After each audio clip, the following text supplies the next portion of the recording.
A terrific £10,000 to spend on a Riviera travel holiday of a lifetime for two. So whether you fancy a cruise or an escorted tour, you'll have over 30 worldwide destinations to choose from. For another chance to win, text WIN to 63225. One entry costs £2.50 plus one standard network rate message. Or text BONUS to 63225. 5 entries cost £5 plus one standard network rate message. Go to gbnews.com/win. Entries start at £2.50. Call 0903 686 3232. Calls cost £2.50 plus your network access charge. Or post your name and number to GB19, PO Box 8690, Derby DE1 9TT. UK only. Entrance must be 18 or over. Lines close at 4 p.m. on the 27th of February. Please check the closing time if listening or watching on demand. Good luck. From the school run to the home run, watch a new show for all of Britain. So he can say whatever he wants. A straight talking show where all voices are heard. And, you know, when are we going to stop talking about smashing the gangs and actually do it? With the stories that matter from every part of our country. There's a bit of a crash landing there for your Chancellor. Bold, fearless and standing up for you. That's me, Martin Daubney, 3 p.m. till 6 p.m, weekdays, here only on GB News. The People's Channel, Britain's news channel. Westminster's full of talk, but out here, it's the real world. Am I allowed to talk then? No, that's it. This is where it matters, real people and real lives. That's what politics is all about. In fact, has Trump made a good start? No. Straight answers, no spin, and just a couple of pints. How many fingers have I got up? About 10. So join me for Lee Anderson's Real World every Friday at 7 p.m, only on GB News. The People's Channel, Britain's news channel. You want to know what's really going on in the corridors of power? Labour don't know what to do with you half the time, and that makes you quite lethal in the chamber. Get behind the headlines with Chopper's Political Podcast. Join me, Christopher Hope, as I sit down with the great and the good of British politics. We'll see where this ruling takes us. These are the stories shaping our nation. Chopper's Political Podcast, available now on all platforms. Listen in and stay ahead. Decisions made in Washington aren't just shaping America, they're shaping Britain too. From migration to global security, from crime to health. Whatever happens in the White House today will be felt in your town or city tomorrow. That's why The Late Show is live from Washington, D.C. Cutting through the politics to show you what it all means for Britain. The Late Show live every night at midnight. Only on GB News, Britain's news channel. We love Great Britain. We love its history, its culture and its tradition, and that's why we're so proud to be part of GB News. You look genuinely emotional. Oh, come here. GB News does pay attention to those who are ignored by the mainstream media. The majority of this country whose forefathers fought and died to maintain liberty, to fight for freedom of speech. The rule of law, the rights of property and democracy. This is the heritage that our country should be so proud of. Which of course includes our Christian heritage. There's been a huge resurgence in the number of people going to church. Perhaps they're not finding what they're looking for, and they're looking for something a bit deeper, a bit more truthful, a bit more akin to Britain's Christian heritage. That's right, get ready, because the most exciting night in general election history starts now!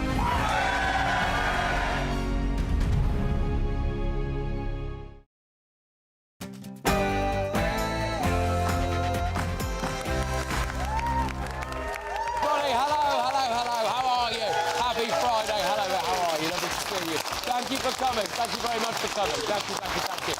Oh, right, OK. Well, what a way to finish the week. Thank you, everybody who's made the journey. It's 9 p.m. I'm Patrick Christys. Tonight... The UK is being colonised. It's costing too much money. It will cause... It'll cause... Well, the UK is being colonised by immigrants, really, isn't it? Did Jim Ratcliffe really have anything to apologise for? Plus...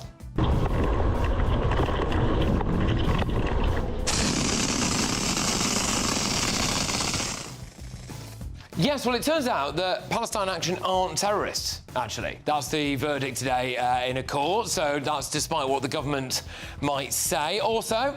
It's really important that no one's in any doubt that this is not a non-violent organisation.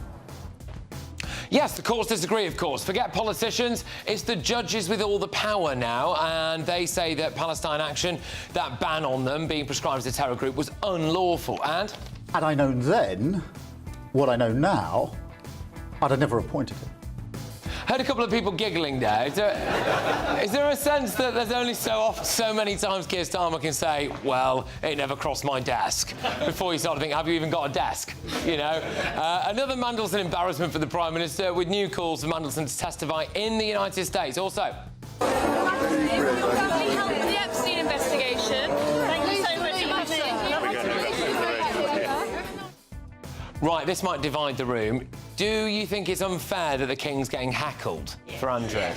It's not divided the room at all, actually. All right, fair enough. OK, there you go. Should the King be held responsible for his brother Andrew's actions? And my grandchildren and I painted some cards, Valentine cards, at the weekend, which we are going to be presenting to the men in the camp at Crowborough. Right, well, there you go. So a Green Party councillor has apparently got her grandchildren to write Valentine's Day cards for asylum seekers, which, of course, is not weird at all, is it? Not weird at all. Anyway, happy Valentine's Day for asylum seekers. Joining us this evening, we have got political commentator Chloe Dobbs. We've got the Daily Express superstar Christian Cowgie. Broadcasting royalty Christo Foufas. Oh, good. Right, and the Labour MP for Brent West, be nice, Barry Gardner. Oh, not bad, not bad, 50-50. Right, OK, anyway. Next, should Jim Ratcliffe have apologised? Get ready, Britain, here we go.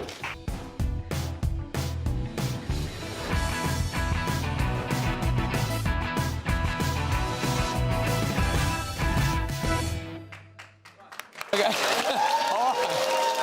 Welcome along, everybody. Look, thank you very much, everybody who's made the journey. Can I just say I very nearly didn't get here myself, actually. It took me 6.5 hours to get back from Durham, and there was a moment when I thought it would be Barry Gardner tonight, which I'm sure would have changed the vibe a bit. But anyway, right.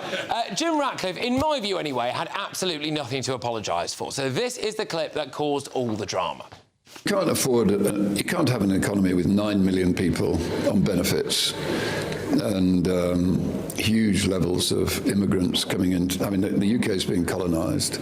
It's costing too much money. It will cause. It'll cause. Well, the UK is being colonised by immigrants, really, isn't it? OK, all right. Well, obviously he used the word colonise, which is the point that people are making. But this week, an Afghan illegal migrant was found guilty of raping a 12-year-old girl, and 2 Tunisian migrants were jailed for trying to kill literally as many people as possible in Manchester. But, OK, it's Jim, is it, who's supposed to apologise? OK. What is colonisation, though? Because I do wonder if it looks a little bit like this.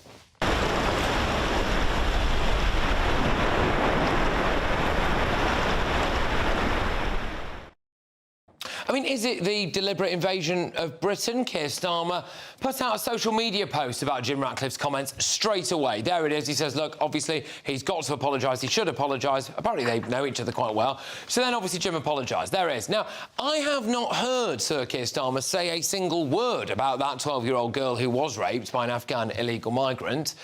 That is Keir Starmer and the establishment media in a nutshell, isn't it? Care more about the language or the tone, I think, you use the word colonised, or it could be inflammatory, than they actually do about the actual problems of mass, uncontrolled immigration. Well, very keen to hear from my audience on this, and, of course, we have got my wonderful panel. Christian, I will start with you. Should Jim Ratcliffe, Sir Jim Ratcliffe, have apologised, do you think? If he genuinely regretted what he said, I think apologising's a swift way out of an online social media pylon.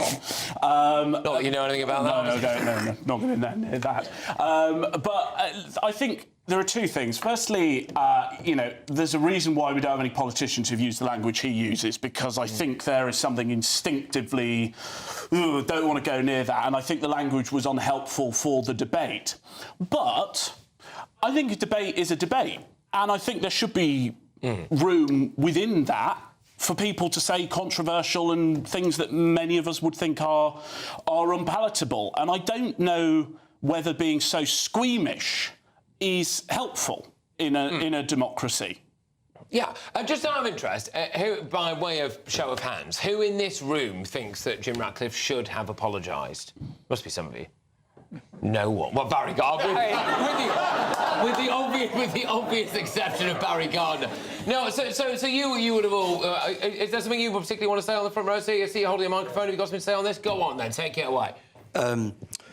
Yeah, no, I don't think he needs to apologise at all. I think he's absolutely right. We have been colonised by migrants, illegal migrants, up and down the country.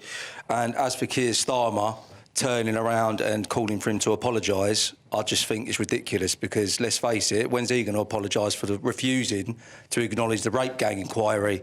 And don't forget about the vote that got put in motion where literally all of these MPs voted against, voted against justice to be served for all the women and children that were raped up and down the country. What type of people are they? Do you know what I mean? Yeah, well, that's a good point, mate. Can I just... Go on, Barry, I'll let you go off on that. Yeah. Factually, to answer that last bit of what you said, technically in Parliament it was an amendment put by the opposition, which, if it had been voted for, the whole thing would have fallen, including those aspects which were protecting children in the legislation, and that's why it was voted against. It was spun in that way, exactly as you've said, as if we were voting against something that seemed the right thing to do, but actually what would have happened, because of the way in which Parliament operates, it would have actually defeated all of the things which contained the reviews. OK, yeah, but let's have it right. It's not a technique the Labour Party ever used when you were in opposition to get some easy hits. It's a standard parliamentary trick to try and get the government on the wrong foot. But as I say to you, the reason it was voted against was because it would have destroyed some of the really... That's a cop-out. That's a cop-out. It's not a cop-out, actually. It is, because if it was one of their kids... If you are going to talk, use the microphone. All right, OK, fine. No, what you said, it's all right, mate. What you said was if it was one of their kids, they would probably behave differently. And I think that is a common view, actually. Right, OK, let's just drag it back a little bit to this idea that Jim Ratcliffe maybe didn't have to apologise. Christys, should he have apologised? Look, I think he made a good point, but he made it in a dreadful way. He made it in a really bad way, because the word colonise means to take over a state by force, right? Yeah. Now, if we've been colonised, the people who have facilitated us being colonised are our politicians of the last 30 years. They have allowed people to come here without... Why are you laughing at me? You're laughing. Is it my jacket? Whenever I hear it's not your jacket. Whenever I hear anyone or I have heard anyone in the last couple of days, look, people might disagree with this, fine, but in the last couple of days describing what it means to be colonised, I just think you're describing a lot of what's happening. They've not broken in with weapons to try and take over government. I thought what you were going to say. Running for election in Birmingham, he was a terrorist. It can't possibly be considered colonisation if we say taking by force, because they haven't needed any force to get to the country. Exactly. They've just waltzed up and been welcomed by the Home Office to a nice hotel and a cosy bed. I agree. So if anyone has been facilitating people coming in, they've been welcomed. They've had an open door. That's not colonisation. That is being welcomed. That's like saying I colonise Sainsbury's when I do my shopping. I don't know anything other than Waitrose, but anyway, I hear about this. Most people in politics at least pretend to be working class, even if they're not Christys. Yeah, no, I don't. You can't do in that jacket. But what I will say in his defence is he has a right to have an opinion. Yeah. He's not a politician. He's not a broadcaster. He doesn't have to operate in those parameters. But I do worry that sometimes when you say things like that, where the words are not well chosen, you actually miss the good point he was making, which was about immigration and the number of people on benefits. Let's give Chloe plenty of time to come out. So how do you feel about the Jim Ratcliffe comments then? So I think I would broadly agree with Christo and Christian that I would have used different language to make, but the underlying sentiment of what he said, I think most of us probably will agree with, even if Keir Starmer and his metropolitan London bubble is completely out of touch with that and think that everyone must think that he's a big fat racist for saying these things. In terms of should he have apologised, I think I quite like the way he dealt with it. And rather than saying, I take back everything I said, I made a mistake, he said, sorry if I upset anyone with the language that I used, which I think was probably isn't an apology. Exactly, which I thought was a bit sarcastic. It's like, OK, we gave Starmer what he wanted, but actually I stand by what I said, even if I would have done it with different words. I'm very glad you've said that, because it was reported, last night, that he has apologised. Obviously, I've said he's apologised. Well, technically he has, but it's kind of like sorry, not sorry, isn't it? Yeah. Really? I'm sorry you were offended. Sorry, I've tried that technique Sorry, with Emily a you're couple of such a times. And I'm really sorry that you had a problem with what I did. And you're still not living at home, are you? Not again, no. Not the night in the Premier Inn. So there we go. But yes, okay. So, but fundamentally, you're not sure he had that much to apologise for. No, he didn't have much to apologise for. Okay. So most people would use different language, but the fundamental point he was making was correct, and he was right. Barry Gardner has got a glint in his eye, which makes me feel a bit concerned. What is it, Barry? No, look, Jim Ratcliffe was wrong. I listened to the whole 14 minutes and 47 seconds or whatever it was, and the rest of his interview was really interesting. It was all about chemicals and the problems of the chemical industry. But he was wrong on a number of points. He said that immigration in this country had gone up from 58 million to 70 million in the past 5 years. Actually, 5 years ago, it was 67 million, so it hadn't. So he was wrong. He was wrong in saying that actually immigrants are on welfare and not working. 73.7% of immigrants into this country are working. The population, non-immigrant population, 75.7 are working rather than not working. So the difference is 2%. So on many issues, no, he was talking about immigrants. Let's be clear what he was talking about, right? So on many respects, I think he just got his facts wrong, and it was a small part of a much longer, very sensible interview. But let's face it, Jim Ratcliffe doesn't live in this country. He lives in Monaco. He's a tax exile living in Monaco, and he's criticising foreign workers coming to this country, and yet he's the the owner of a Premier League football club. Most Premier League football clubs depend upon workers who come to this country to play football for us. Barry, is he claiming benefits in Monaco? And do you think that the people playing No, he's avoiding tax in Monaco. He's not claiming benefits in Monaco. He's avoiding tax in Monaco. I think it's a good idea. I think it's a good idea to listen and learn some lessons from the people who have felt so squeezed by the crazy high tax in this country that they felt the need to leave. The kind of people that create businesses and jobs in this country. If they've left, we should listen to them and find out why they're going. And that bloke on the front row looks like he knows his way around Monaco. Right? And I want to go to this guy. He was absolutely right in what he said about chemicals and the difficulties of the industry. I've got to try and get this out, Barry, without stumbling it. But if 75% of migrants are working, what are the other 25% doing? The same as the UK population that are not migrants. Population. They're elderly. Then why are they allowed to come in as migrants? No, sorry. The people who I am a migrant. Yeah, Sorry, Barry, yes, let me finish. yeah. I'm a migrant to Australia, and I'm a migrant to America. My wife is a migrant to England. All her family were migrants to Australia, as all of my friends there. Yes, we essentially were colonised. Right.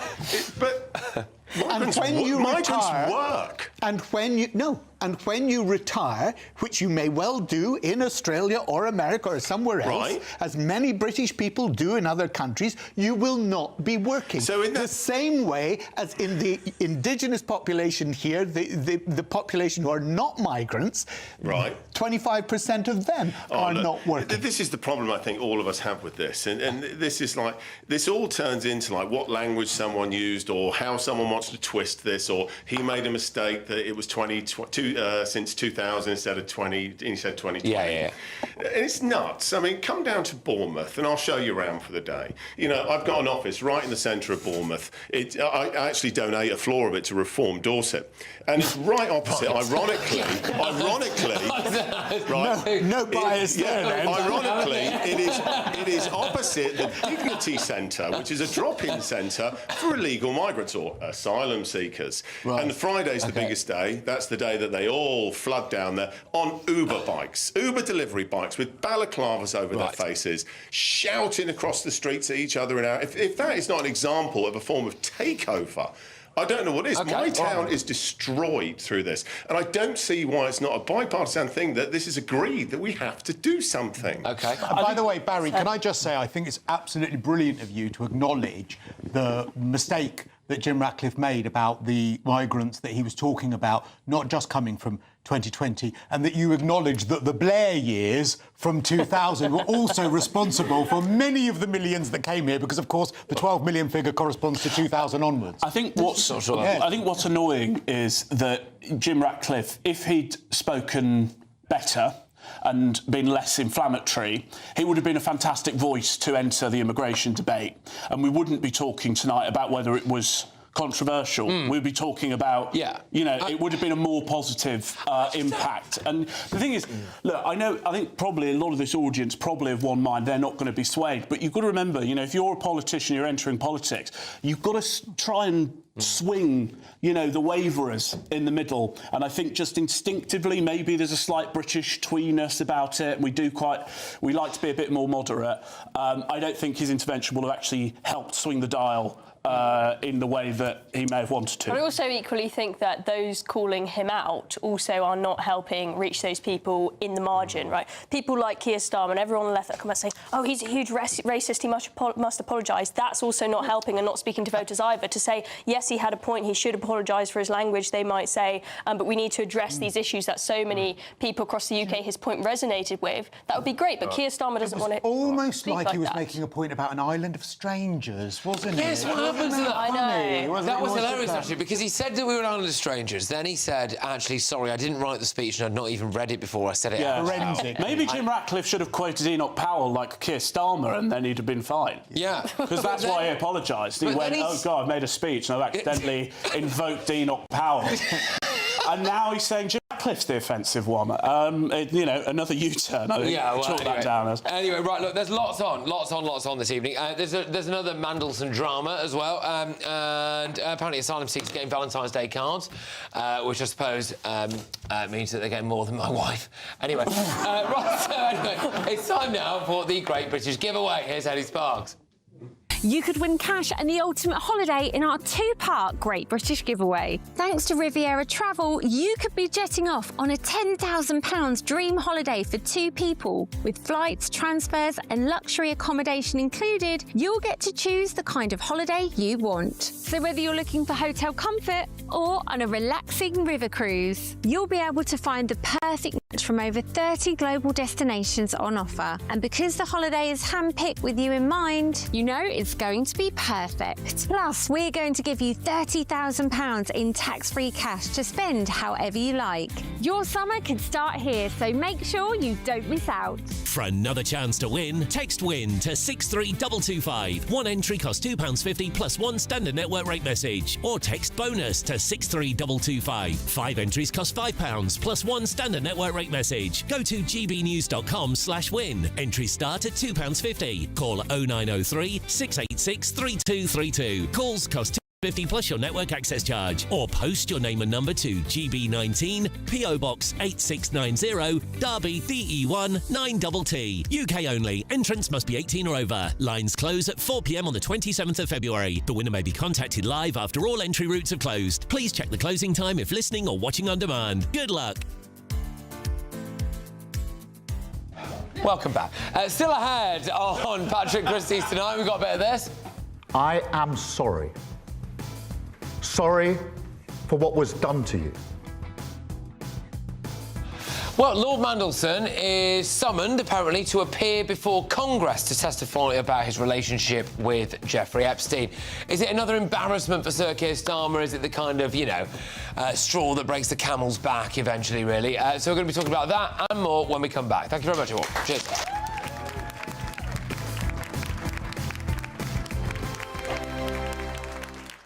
Britain deserves a newsroom that puts the facts and your voice first. Well, and that's what you get on GB News. Lively debates, lively conversation. And we're not afraid to hold power to account.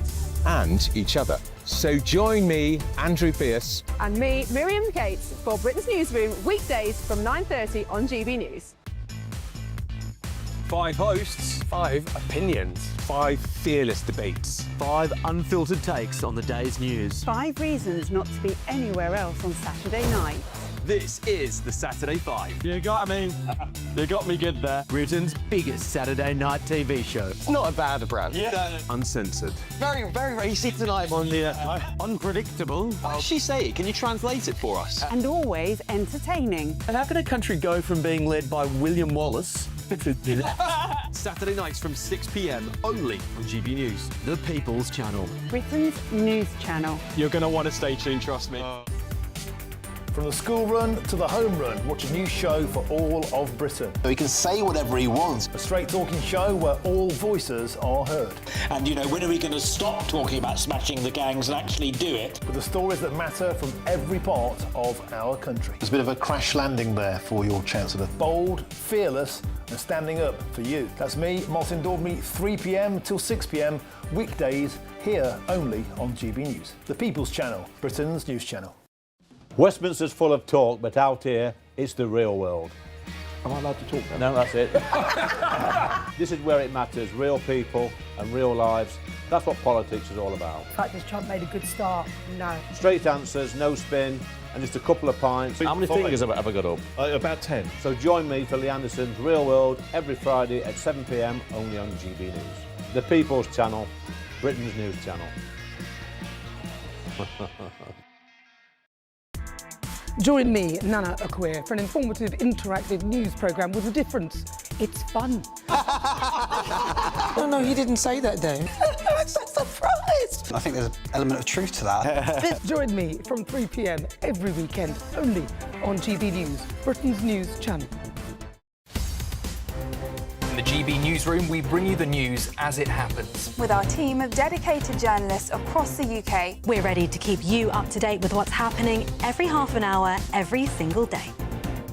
Bulletins here on GB News, the People's Channel, Britain's news channel. No matter the state it's in, this is our nation. Join me, Jacob Rees-Mogg, for a genuine, honest discussion on where we have been, where we are going, and where we are with the people who set the direction. Tune in to State of the Nation every Monday to Thursday, 8 to 9 o'clock. Only on GB News.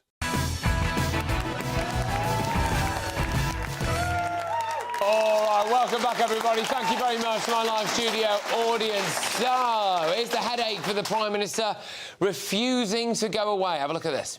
Had I known then what I know now, I'd have never appointed him.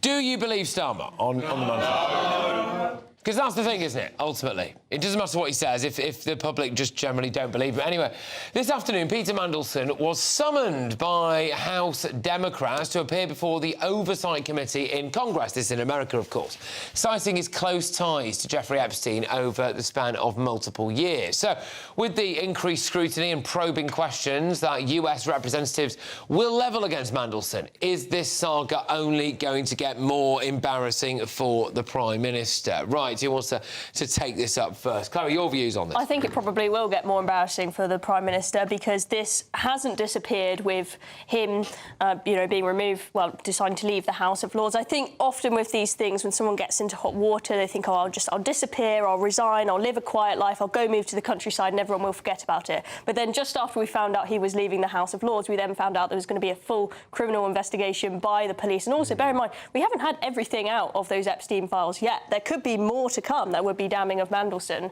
We just don't know yet. I think there's like 3 million more emails or something supposedly to come out? And if he has to sit... It's only going to get worse, isn't it? I mean... If he has to sit there and testify to Congress, and I'm sure it will all be on camera, I'll certainly have my popcorn out for sure to see that. I mean, there's going to be no hiding at all. I mean, he can try and hide best he can. I don't know if you saw the National, that Scottish paper, they put all across their front page the email they got from Mandelson's legal team trying to shut down any coverage of the issue. It's not going to work. He can't just make it go away. Yeah, and it will always come back to Starmer. Starmer can stand there in the Commons and say, he lied to us, it wasn't my fault, but the buck stops with him, really. One thing I will say, we'll go to Barry on this, but one thing I will say is that sometimes you see a topic that has genuine cut-through, And I'm not quite sure why. I don't know. I don't know whether all it's because Peter Mandelson's been around for quite a long time. But I was in Durham yesterday, for example, and people there are talking about this on the doorstep. Genuinely, they are. And apparently there was some poll that came out. It was like 95% of people apparently in Britain had heard about the scandal, which is nuts when you think about it, really. But go on, Barry, your view on this. Do you think it's going to get worse for Starmer? Yeah, I do. Because... We can go home.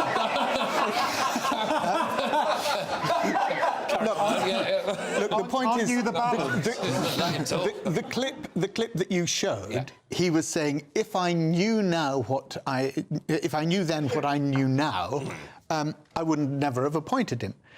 But the point is, he did know that Mandelson had maintained contact with Jeffrey Epstein after he had been convicted. So he knew that. Now, I think if Starmer had actually come out at the time and said, look, we've got a very difficult international relations with Trump. I think the person who's best connected from all of his previous political in the European Union and from the UK, with all the connections he's got on Capitol Hill, is probably going to be Peter Mandelson. And it's a risky strategy, but I'm appointing him because of that. And if he'd come out and said, that's why I appointed him, it wasn't that I didn't know. I appointed him because I thought it was in the best interests of Britain to do it, because he was the sharpest, wiliest politician. Best interest to appoint the French look, I don't think that excuse cuts. I get you're not saying that. I'm not saying that. Barry's not saying that. But what I am saying is that I think if he'd come out and said that, people would have said, OK, we get it. We still think you took the wrong decision. And he would himself say, and I took the wrong decision by doing that. But if he'd said that, I took the wrong decision, but here's the reasons I did it, instead of saying, well, if I'd known then what I know now, I wouldn't have done it. Well, he did know. Yeah, well, he did know. I mean, that is the point, is he did know. So anyway, go on, Christyn, what was... No, look, Starmer's screwed, as far as I can see. You talk about the Epstein files. We're only about halfway through, and already we've had, the paedophilia stuff, we've had the corruption stuff, we've had the misconduct in public office stuff. It's astonishing. But then we haven't even addressed the fact that the Tories, very successfully, have managed to... force the government to publish an unprecedented number of documents, not just about Mandelson's appointment, but also about the other stuff that I'm particularly keen to know about, what exactly he was influencing and getting involved in within government beyond the diplomatic stuff. We know he was involved in reshuffles. We know he was involved in candidate selection. Was he having conversations? Was he wielding power that we don't yet know? None of that has yet come out, and it's not going to come out for quite a while because the ongoing police investigation. The issue is for Starmer that there are so many hurdles for him to have to jump to keep the job, and at the moment his legs are broken.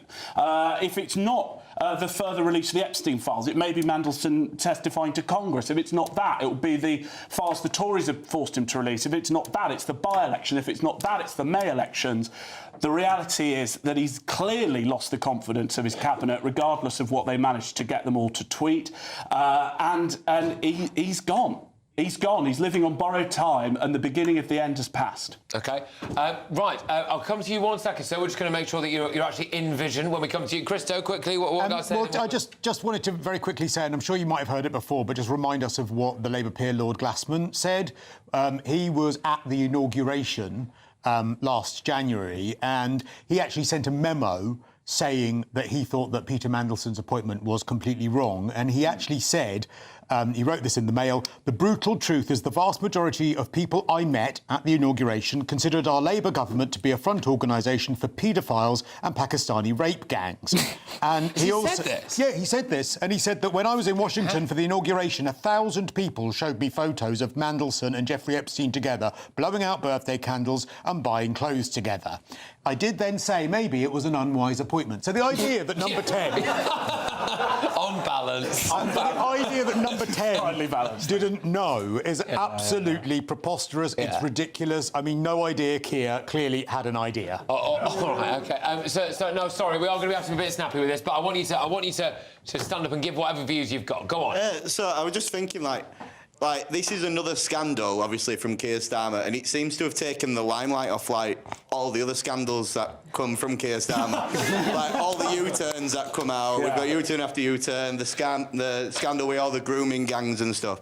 It's like he's trying to outdo himself to forget about the last scandal. And, like, all this has been in 18 months. Yeah, So, fair enough. I think appointing the paedophile's mate really has taken our attention off, the U-turn and winter fuel. And maybe, therefore, it was a deaf political appointment. Yeah, well, this is it. We need another scandal. What's coming? It's all going badly. We need another scandal, don't we? Yeah? Exactly. Well done. But where have you come from, out of interest? Leeds. Good, solid part of the world. Near Wakefield. A place called Wakefield. Wakefield. Right, brilliant. Good stuff. Oh, well, good. I know Wakefield quite well. He used to play cricket up there. Right. It's irrelevant, by the way, but there we go. Right, so Lord Mandelson has previously denied any wrongdoing in relation to Jeffrey Epstein, stating, "I was never culpable or complicit in his crimes. Like everyone else, I learned the actual truth about him after his death." He added that he relied on assurances of his innocence that turned out later to be horrendously false. Well, you can say that again, can't you? Right, still to come, we've got a bit of this. Two streets! Our streets! Two streets! Our streets! Two streets! Our streets! Right, chaps, be honest. Raise your hands if you've managed to remember the Valentine's Day card for tomorrow. Oh, sorry. Whoa, hang on a minute. Oh, wow. Happy Valentine's. Sorry, I don't know if that got picked up. We'll do this after the break. Right, OK. Brilliant. But anyway, you're not the only one with a Valentine's Day present. Seamless segue, because male asylum seekers are getting Valentine's Day cards at the Crowborough Detention Facility. A Green Party candidate has apparently got their grandchildren to write Valentine's Day cards. It's weird. Anyway, we'll talk about this when we come back. We'll talk about it. All right.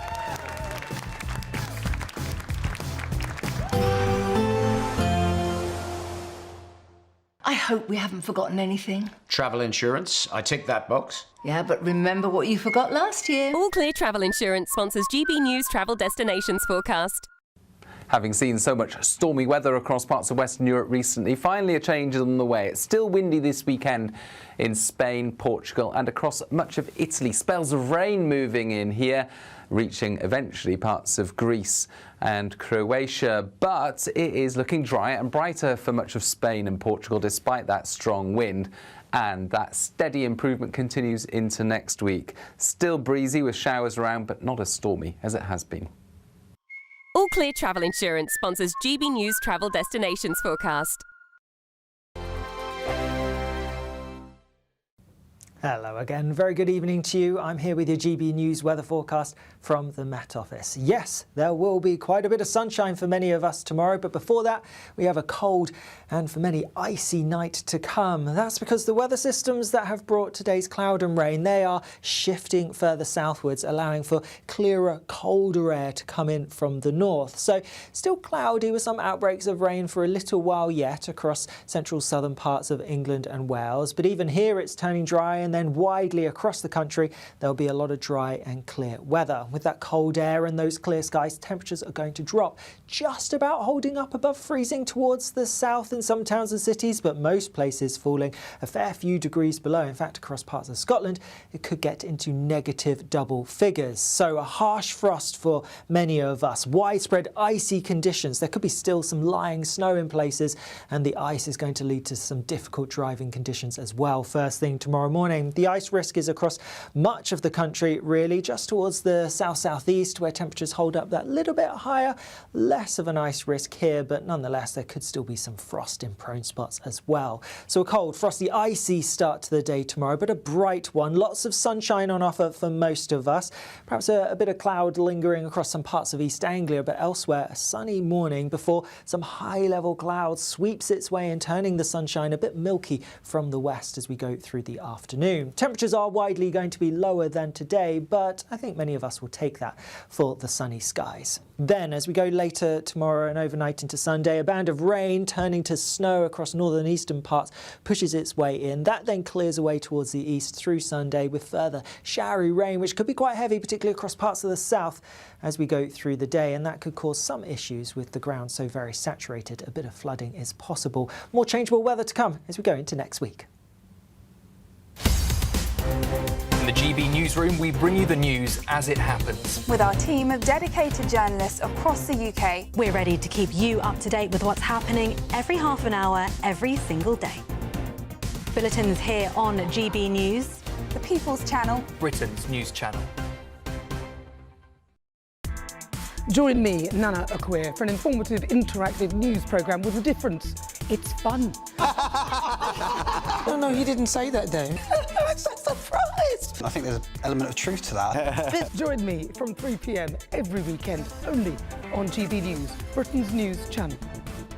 No matter the state it's in, this is our nation. Join me, Jacob Rees-Mogg, for a genuine, honest discussion on where we have been, where we are going, and where we are with the people who set the direction. Tune in to State of the Nation every Monday to Thursday, 8 to 9 o'clock. Only on GB News.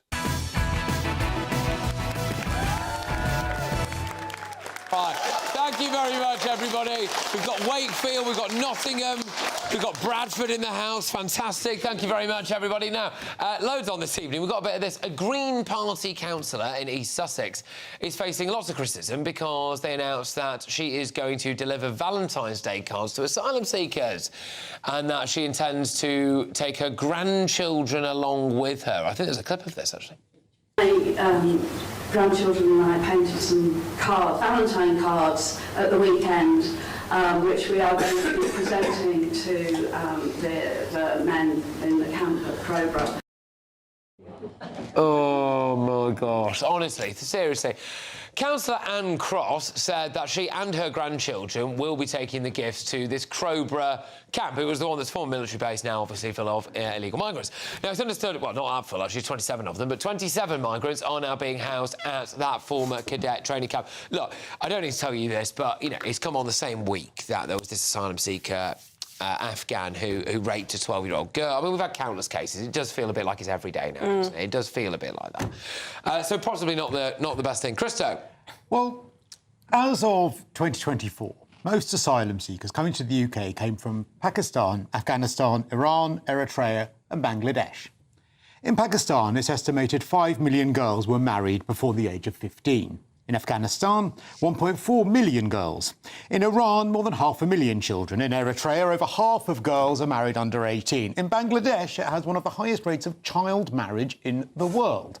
In that context, it does seem barking mad to think, oh, what a good idea to get local children to send Valentine's cards to migrants who may well come from some of these countries. It is moronic beyond belief, and I can't get my head around it. Sorry. I think if you look at some of the sort of court transcripts for these various horrific cases, which, as you say, Patrick, happen to be every day, what seems to be a running theme is that often in the courtroom, the offender still at that point does not realise that they've done anything wrong. And when you look at their excuse for raping or sexually assaulting a child, they often say something along the lines of, oh, she was chatting to me and being friendly with me, so I thought it was OK. OK, chatting to them is one thing, but giving them a card saying, I love you, happy Valentine's Day, I do worry that that is going to give the green light to some of these men, which, as you say, come from cultures where marrying kids is the norm, and a lot of them probably barely even know what consent is. I'm not saying that's the case for all of them, but for a lot of them. Well,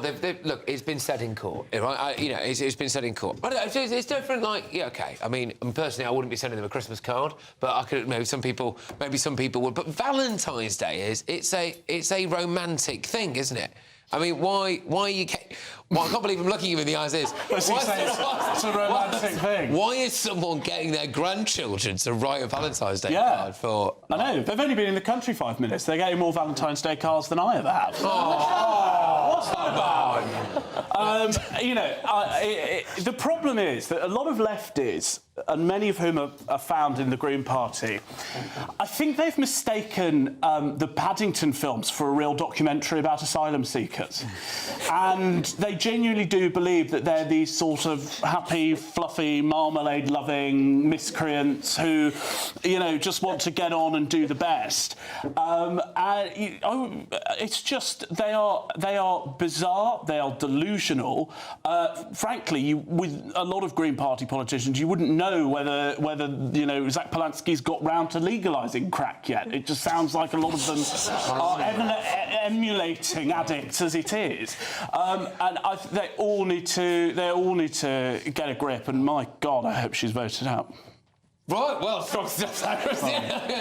Barry, your views on this? Yeah, look, I think it is inappropriate to get children to give them Valentine's cards. I think there's another side to this. If I try and sort of argue that, right? Yeah, no, and then you can boo, okay? You got the round of losing him again. You know, in life you have to decide whether you want to be the sort of person who seeks out the good in other people or who always expects the worst. And if you do seek out the good in other people, then sometimes, quite often sometimes, you're going to get disappointed and you'll be let down. But if you always expect the worst, my experience is that you probably end up being quite cynical and also quite lonely. Now, what she said was, I want to encourage local people to get to know those in the camp, to break down barriers and dispel fear. If you treat people with respect, you're more likely to get respect back. And I think that was what she was trying to do. It was cack-handed, it was inappropriate to be talking about Valentine's cards, given all that we know has happened in, you know, that you've already discussed. But I'd like to see the good in what she's trying to do. Now you can boo. Why don't we start with adults saying hello and good morning walking down the street, perhaps, rather than little kids giving Valentine's cards saying I love you. And I'd just like to clarify, I don't want to see the good in anyone. Right, OK. Fantastic. Thank you very much, Christo. Cheers. Right, now, sorry, some confusion. I've actually forgot that someone had the microphone, so apologies. Who wants to have at it? There's two people fighting over it at the moment. Go on, sir. One of you do it. I don't really care which one. Right, there you go. Go on. Just to pick up on what Barry just said, respect should be earned, it ain't freely given. That's absolutely right, sir. Absolutely right. And it goes both ways, doesn't it? You've got to earn respect. Yeah, but can I just say this?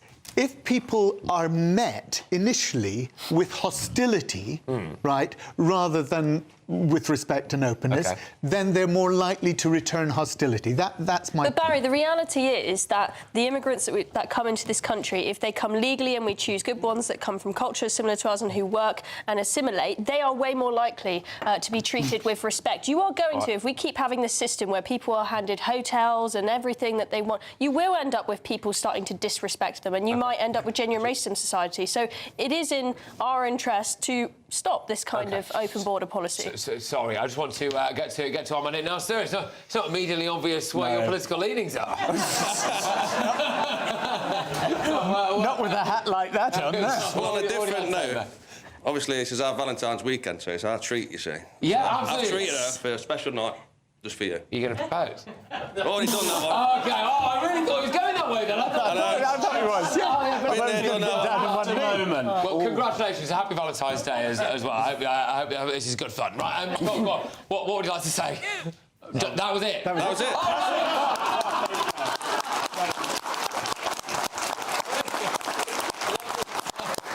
Fantastic. All right, well, actually, that's worked out really well because we're now out of time. So happy Valentine's Day. And there you go. Not every man stands up on national television and wishes his partner happy Valentine's Day. So there you go. Right, OK.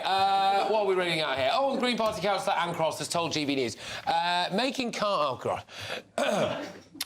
cards to welcome people seeking asylum is a common activity for local people.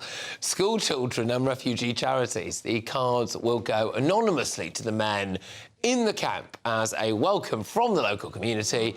There has been much misinformation about the men who will be housed in the camp, and this has created a climate of fear. But there is no evidence that children or women are at higher risk from people seeking asylum than other sections of society. I think my head is about to explode. Anyway, still to come. Oh, good. This'll soften the mood. Should children be allowed to assign their own gender? Well, we'll talk about that when we come back. All right.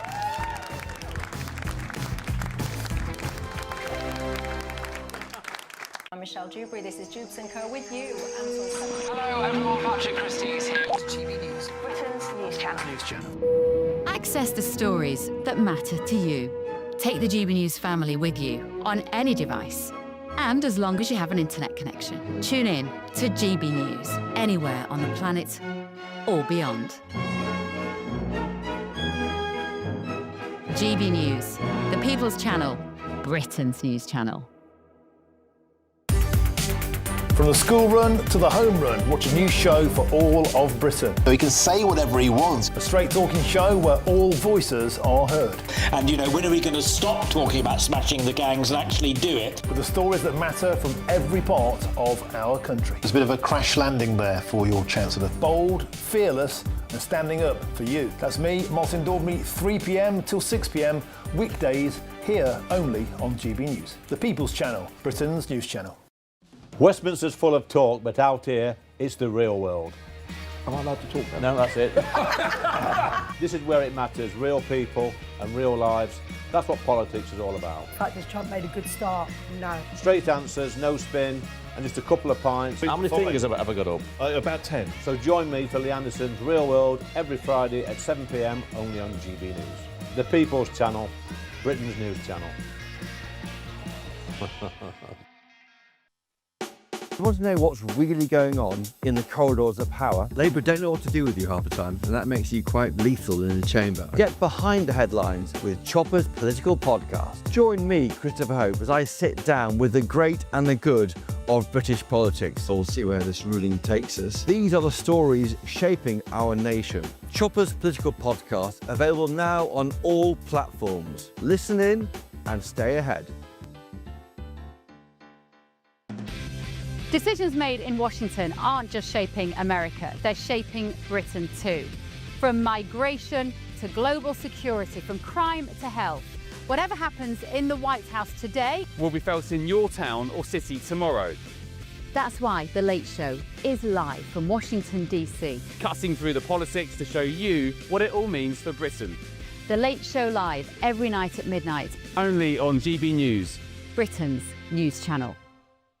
Hi, I'm Michelle Dewberry, and my show is your opportunity to cut through all the noise and dive in headfirst to some robust debates. Ideas clash. Situation, no, isn't it? No, because the failure is you're deliberately avoiding my point. Nothing's held back. And if you think this is the end of it, wait for more. And we do not shy away from the difficult stuff. Sometimes I want to shake people and say, if only you understood. So join me on Jubes & Co. weeknights at 6 p.m, only on GB News, Britain's news channel.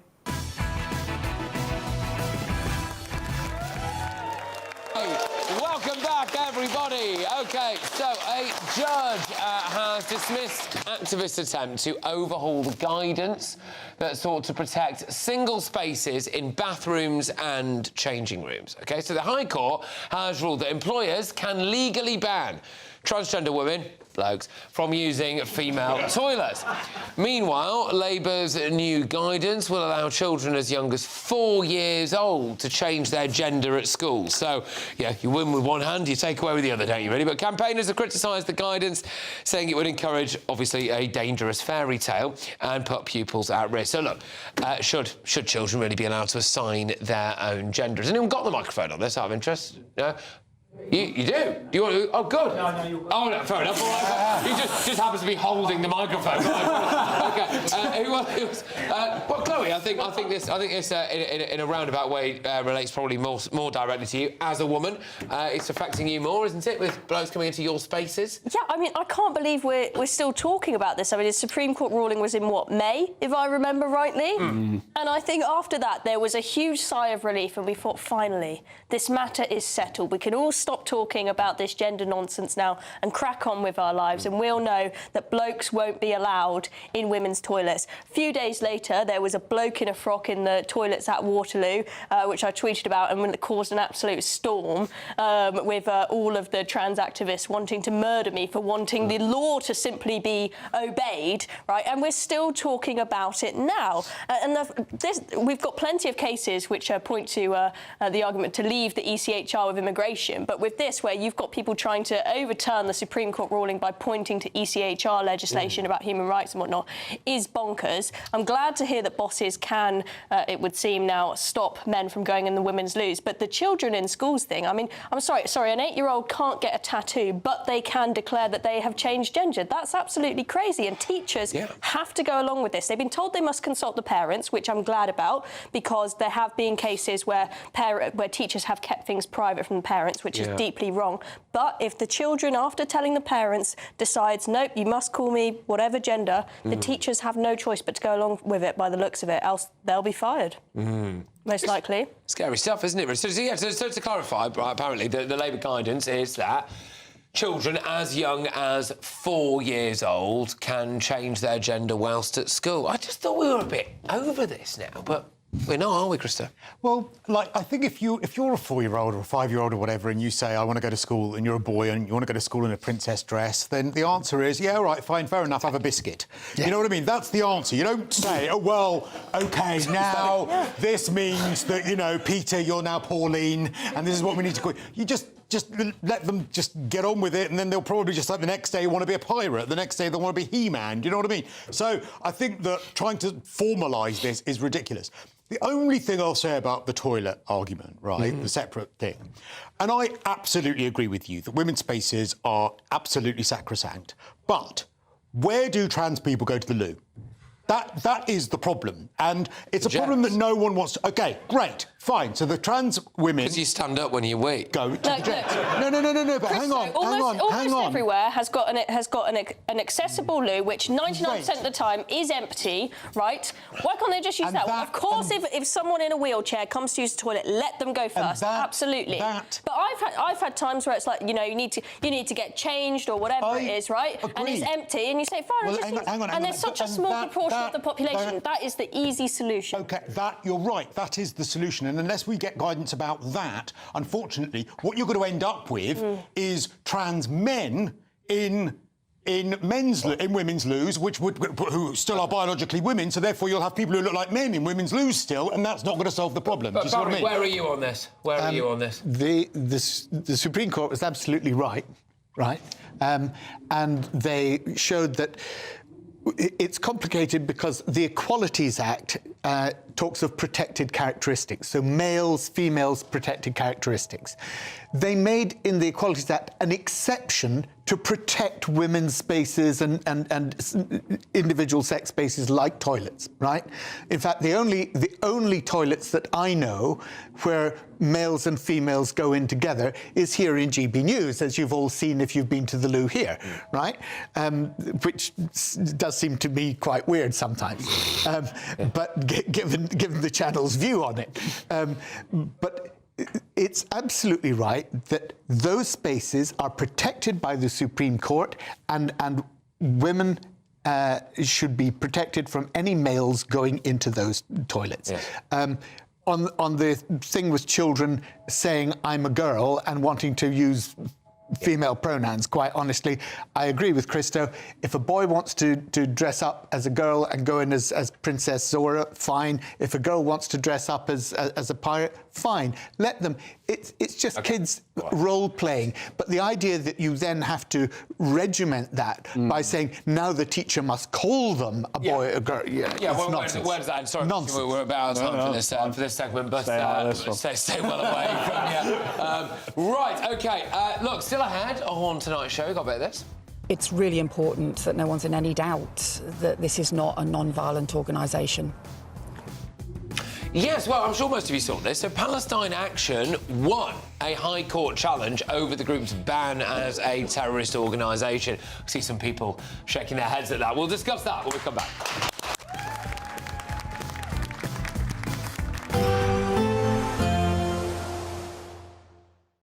Expect warm spells with the odd rude interruption. Boxed Boilers sponsors the weather on GB News. Hello again, very good evening to you. I'm here with your GB News weather forecast from the Met Office. Yes, there will be quite a bit of sunshine for many of us tomorrow, but before that we have a cold and for many icy night to come. That's because the weather systems that have brought today's cloud and rain, they are shifting further southwards, allowing for clearer, colder air to come in from the north. So still cloudy with some outbreaks of rain for a little while yet across central southern parts of England and Wales, but even here it's turning dry, and then widely across the country there'll be a lot of dry and clear weather. With that cold air and those clear skies, temperatures are going to drop, just about holding up above freezing towards the south in some towns and cities, but most places falling a fair few degrees below. In fact, across parts of Scotland it could get into negative double figures. So a harsh frost for many of us, widespread icy conditions. There could be still some lying snow in places, and the ice is going to lead to some difficult driving conditions as well first thing tomorrow morning. The ice risk is across much of the country, really, just towards the south-southeast where temperatures hold up that little bit higher. Less of an ice risk here, but nonetheless there could still be some frost in prone spots as well. So a cold, frosty, icy start to the day tomorrow, but a bright one. Lots of sunshine on offer for most of us. Perhaps a bit of cloud lingering across some parts of East Anglia, but elsewhere a sunny morning before some high-level cloud sweeps its way in, turning the sunshine a bit milky from the west as we go through the afternoon. Temperatures are widely going to be lower than today, but I think many of us will take that for the sunny skies. Then, as we go later tomorrow and overnight into Sunday, a band of rain turning to snow across northern eastern parts pushes its way in. That then clears away towards the east through Sunday with further showery rain, which could be quite heavy, particularly across parts of the south as we go through the day, and that could cause some issues with the ground so very saturated. A bit of flooding is possible. More changeable weather to come as we go into next week. Expect warm spells with the odd rude interruption. Boxed Boilers sponsors the weather on GB News. You could win cash and the ultimate holiday in our two-part Great British giveaway. Thanks to Riviera Travel, you could be jetting off on a £10,000 dream holiday for two people. With flights, transfers and luxury accommodation included, you'll get to choose the kind of holiday you want. Plus, we're going to give you £30,000 in tax-free cash. For another chance to win, text WIN to 63225. One entry costs £2.50 plus one standard network rate message. Or text BONUS to 63225. 5 entries cost £5 plus one standard network rate message. Go to gbnews.com/win. Entries start at £2.50. Call 0903 686 3232. Calls cost £2.50 plus your network access charge. Or post your name and number to GB19, PO Box 8690, Derby, DE1 9TT. UK only. Entrance must be 18 or over. Lines close at 4 p.m. on the 27th of February. Please check the closing time if listening or watching on demand. Good luck. From the school run to the home run, watch a new show for all of Britain. So he can say whatever he wants. A straight talking show where all voices are heard. And, you know, when are we going to stop talking about smashing the gangs and actually do it? With the stories that matter from every part of our country. There's a bit of a crash landing there for your Chancellor. Bold, fearless and standing up for you. That's me, Martin Daubney, 3 p.m. till 6 p.m. weekdays here only on GB News. The People's Channel, Britain's news channel. Join me, Nana Akweer, for an informative, interactive news programme with a difference. It's fun. No, you didn't say that, Dave. I'm so surprised. I think there's an element of truth to that. Join me from 3 p.m. every weekend, only on GB News, Britain's news channel. Westminster's full of talk, but out here, it's the real world. Am I allowed to talk now? No, that's it. This is where it matters, real people and real lives. That's what politics is all about. In fact, has Trump made a good start? No. Straight answers, no spin, and just a couple of pints. How many fingers have I ever got up? About 10. So join me for Lee Anderson's Real World every Friday at 7 p.m. only on GB News. The People's Channel, Britain's news channel. Do you trust what you're being told? Good, because because neither do I. Those are just facts. I'm Alex Armstrong, and on my show, we'll expose the spin. Well, I want to answer that because you didn't let me last time, because you always speak over me. The broken promises. To deny that is denying the truth. And the hypocrisy. Needs to stop. You think we can allow? Politics, policy, parliament. Nothing is off limits. No sugarcoating, no fear of offence, just the truth laid bare. Tune in every Saturday and Sunday at 9 p.m. for Alex Armstrong Tonight, only on GB News, Britain's news channel.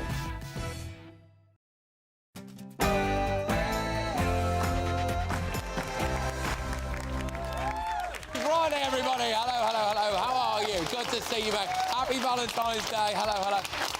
All right. Thank you very much, everybody, for making the journey to be here this evening. It's 10 p.m. I'm Patrick Christys. Tonight.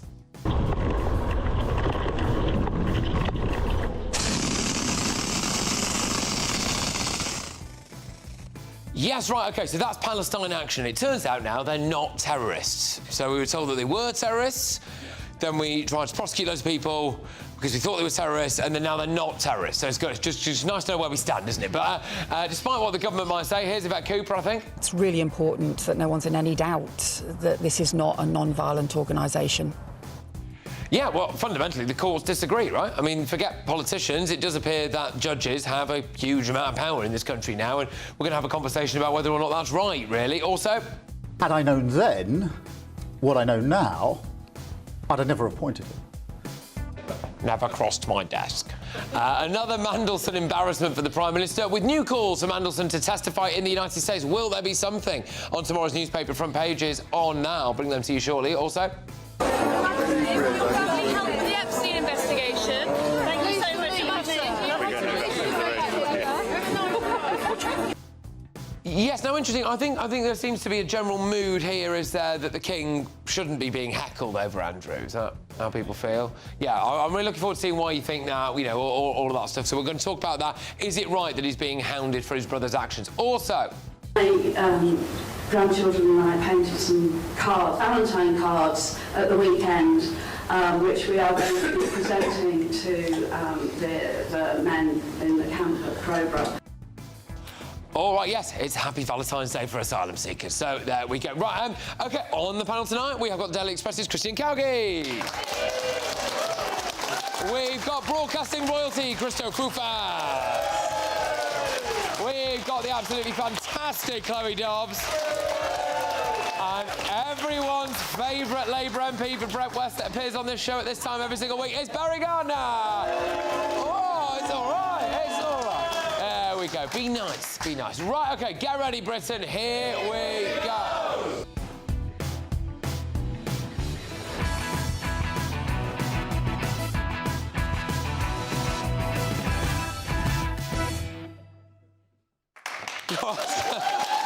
Welcome back, everybody. Right, OK, thank you very much for everyone who's made the journey. So it turns out that this lot aren't terrorists.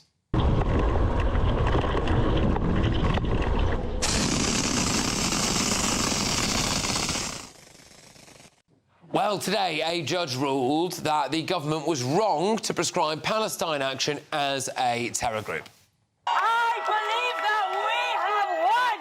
I believe that we have won! I believe that we have won! I believe that we have won! I think I can actually hear people shouting at their television sets from here. Anyway, that was them celebrating outside court today. So what happens then to this lot?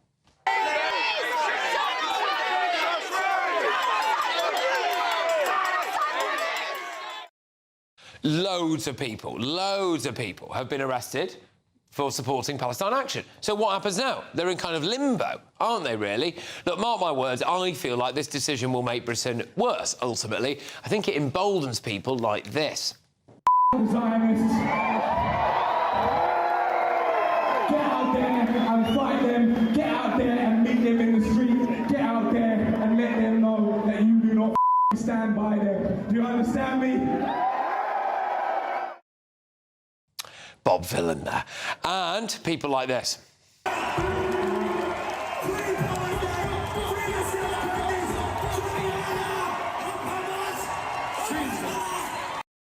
Yeah, they seem like really well-balanced young men. So we need to think very hard about what sort of country we are. We're a government, you might not necessarily like this government, but they are a government that has won a big majority, and they're democratically elected, and they have decided to make a decision. And that decision to designate a group as terrorists can just be overturned by a judge, just like that. Don't know how people feel about that. Let's talk about it. So, go on then. Right.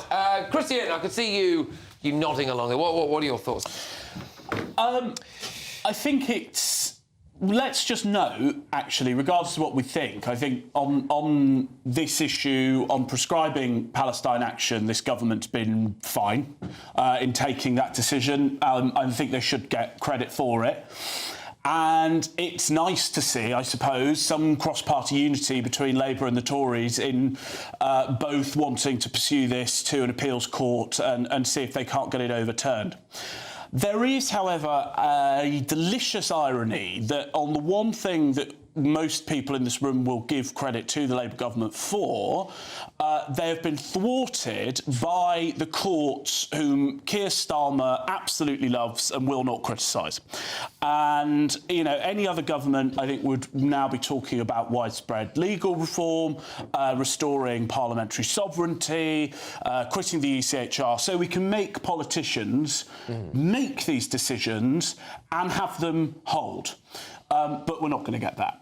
And my concern is that they will take to the Court of Appeal and they may lose, and then that's it. And now we've emboldened every nutter in the country to break into RAF bases and cause between 30 and 50 million pounds worth of damage, which is what their attack did, to RAF equipment that we now have to fork out for, and we have very little legal recourse to actually proactively track down these nutters and prevent them from similar attacks. Barry? Yeah, look, I understand what Christian's saying here, but it doesn't mean that the politicians can't still pass the law. What the court does is it interprets the law that was passed. The judgment said the nature and scale of Palestine Action's activities falling within the definition of terrorism had not yet reached the level, scale and persistence to warrant proscription. That's a very different thing. It accepted that some of their actions were terrorist, but not at the level, scale or persistence to warrant proscription. And it's the prescription of the organisation.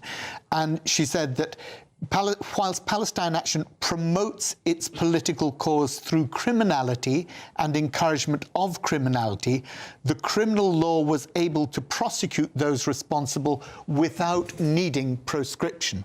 So that's what the court has ruled. And it's important to understand that it's not the courts being able to say the government are wrong. They interpret the law that the government had passed.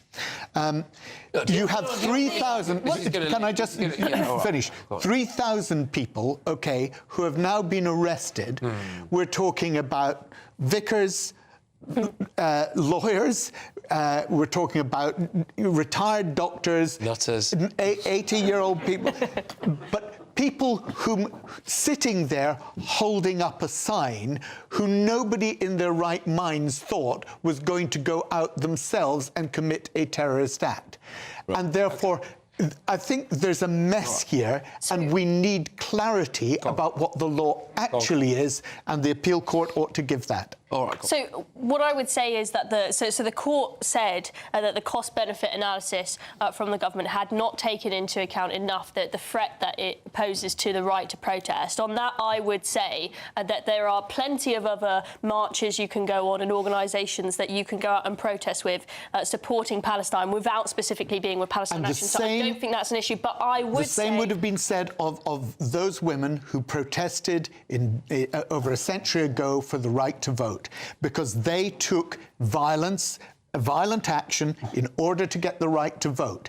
And I think we've got to remember that sometimes protest in this country has taken on that, and it's achieved social progress. So I think that it should be a banned organisation, but I think it should be a separate category, and it should not be considered a terrorist organisation, because I think up to 14 years in prison for holding a placard seems a little bit over the top. But they cannot be given a green light to go and vandalise RAF bases. Criminality, and that's what the court said. They're criminal. This is part of the problem, because now what we know what we're going to see tomorrow on the streets, don't we? Yeah. Now, as a result of this. Actually, ironically, I think a lot of people are going to go off Palestine Action now, because the only reason most of those people were going out with the placards because they're attention seekers and wanted to get arrested. Yeah. And if they're not going to get arrested over it, they'll just sit at home, you know, in their nice leafy suburbs. Sending Valentine's cards to asylum seekers. You had a lot of these young idiots going out and saying, "Oh, I'm going to get arrested. I can put it on social media. It will look cool," not realising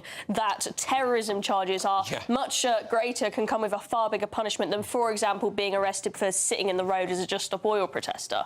Yeah. So their lives are potentially going to be ruined. They won't be able to get a job. Well, they can still live off daddy's money, can't they? After a terrible, terrible week, terrible few months, terrible 18 months for Keir Starmer.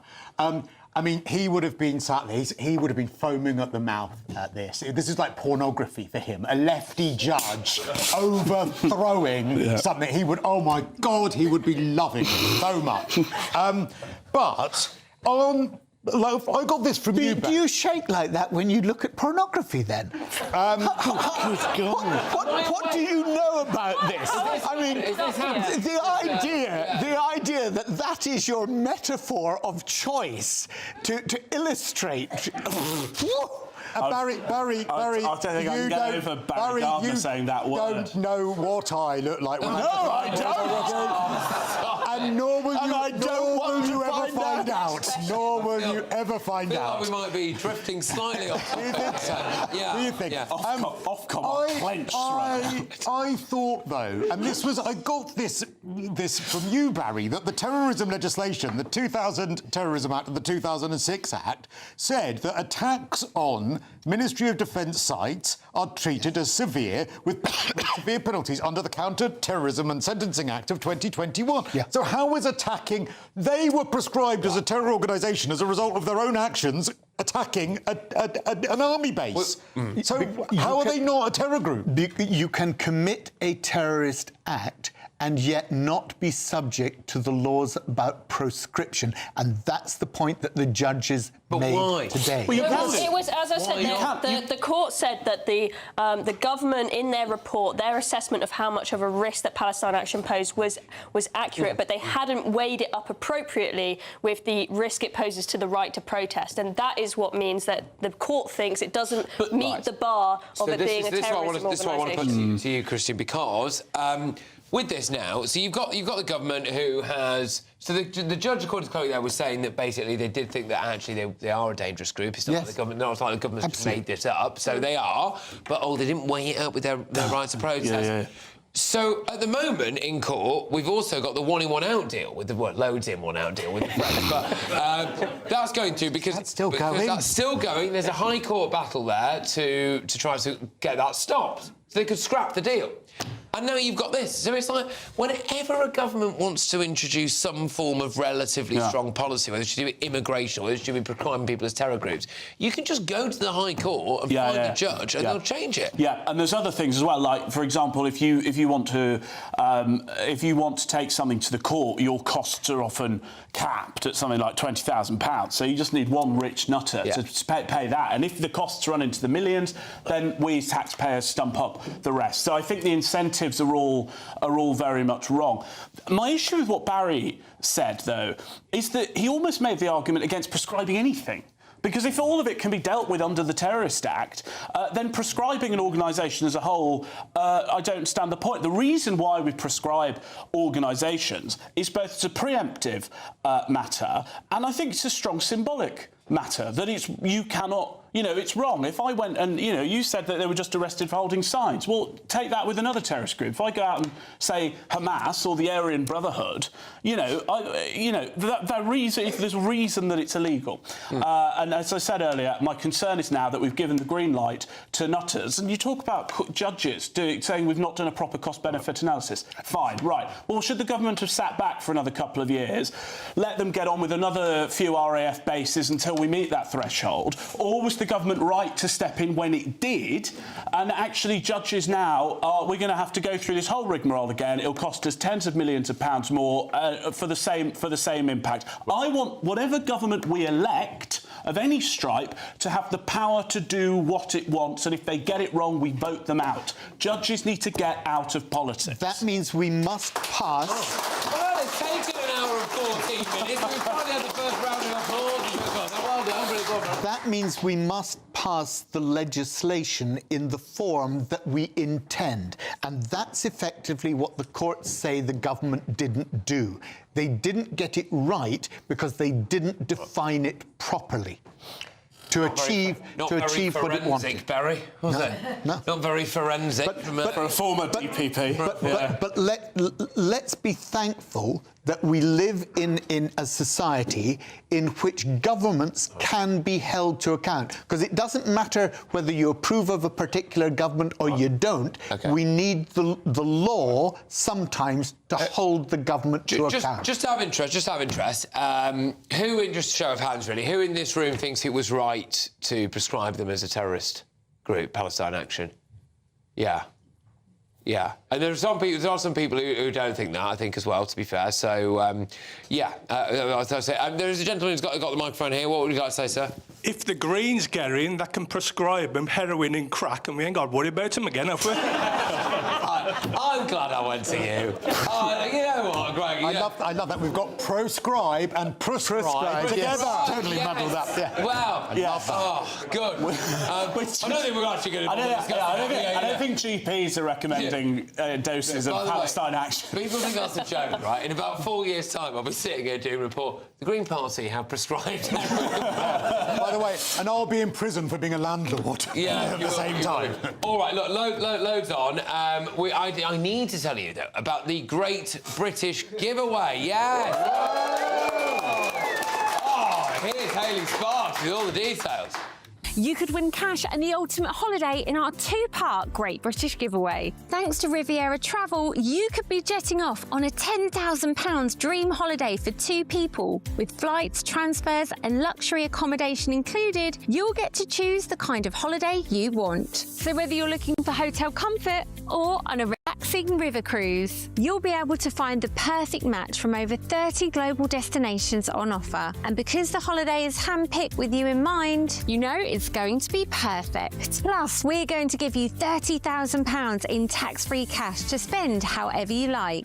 Your summer can start here, so make sure you don't miss out. For another chance to win, text WIN to 63225. One entry costs £2.50 plus one standard network rate message. Or text bonus to 63225. 5 entries cost £5 plus one standard network rate message. Go to gbnews.com/win. Entries start at £2.50. Call 0903 686 3232. Calls cost £2.50 plus your network access charge. Or post your name and number to GB19, PO Box 8690, Derby, DE1 9TT. UK only. Entrants must be 18 or over. Lines close at 4 p.m. on the 27th of February. The winner may be contacted live after all entry routes have closed. Please check the closing time if listening or watching on demand. Good luck. Okay, welcome back. Should the king... Thank you, mate. Should the king... should the king... All right. Sorry, I shouldn't have done that. Anyway, we are actually about to go for a break. But should the king be held responsible for Andrew's actions? Well, he keeps being heckled. I'm really keen to see what my audience think about this. That's next.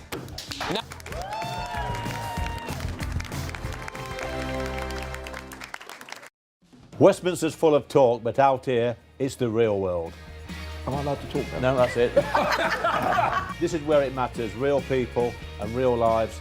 That's what politics is all about. The fact has Trump made a good start? No. Straight answers, no spin, and just a couple of pints. How many fingers have I got up? About 10. So join me for Lee Anderson's Real World every Friday at 7 p.m. only on GB News. The People's Channel, Britain's news channel. This is GB News, Britain's news channel. I will show on-day release from the Stormtrooper factory in Drusilla's Park in the south of England. And can you guess who I'm here to see?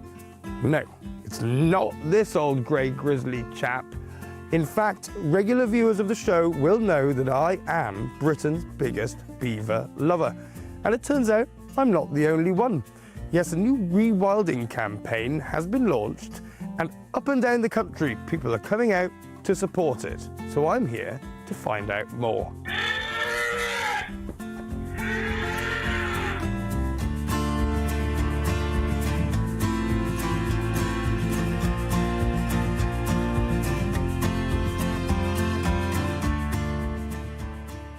Mark, are you the beaver expert here at Drusilla's?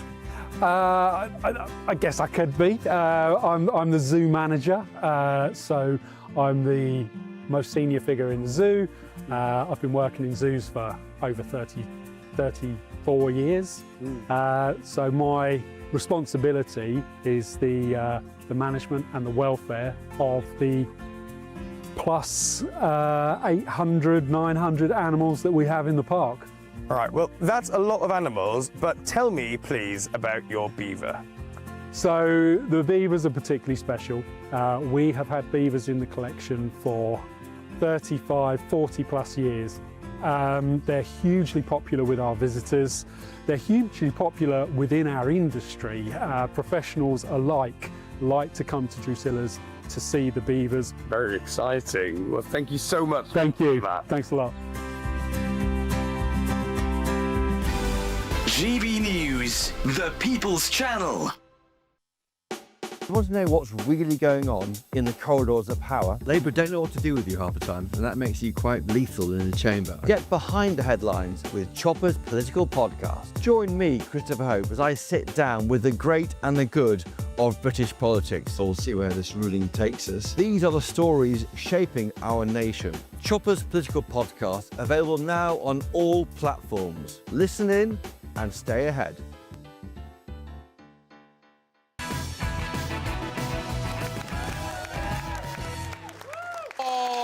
Welcome back. Thank you to our wonderful live studio audience. So, Andrew Mountbatten-Windsor is making headlines, that's one way of putting it, isn't it? Again, after he reportedly leaked a confidential Treasury briefing to a banker friend while he was the UK's trade envoy. So the Daily Telegraph reports that in 2010, Andrew Mountbatten-Windsor passed a memo about the Icelandic financial crisis to Jonathan Rowland, the former chief executive of Bank Haveland, a bank that was connected to a major investigation by Icelandic authorities at the time. So, the recent scandals have caused much disruption for the royal family, and take a look at this.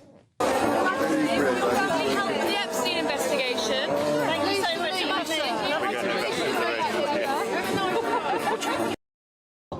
Right, and let me show you now what's on the front of tomorrow's Daily Mirror. They've gone for royal exclusive, a stain on the family. William's fury at Andrew over Epstein revelations. Prince William wanted his uncle banished over revelations about him and Jeffrey Epstein. They're kind of pointing there at there may be a slight rift in the family, clearly between William and Charles, about how they should deal with him. Right, OK, fine. So, does anyone in this room have much to say? Go if you wave your hand at me, maybe, if you think that it's right that the king is getting heckled over Andrew. We can come to you in a second. Christian, go on. It's obviously uncomfortable. I do think people should be able to heckle members of the royal family. I mean, I'm not so deferential that I think we should have to shut up in their presence if you feel very strongly about it. I think the king is just about keeping on top of the matter insofar as the timetable with which he, kicked Andrew away from the main estate, banished him to Norfolk. But I do think the royal family need to be thinking about potential skeletons in the closet, and they should be getting on top of them now, before the media start hounding them, in a way that obviously Keir Starmer didn't do with Mandelson. They've got a bit more breathing space in the government. So I do think they need to be looking at use of royal residences by Andrew. I do think they need to be considering a more forceful statement condemning Andrew. I know they've briefed some stuff out about willing to help police, but I think, we're nowhere near a sort of Diana situation, when people were saying, where's the Queen? Why isn't she saying, why haven't we seen her?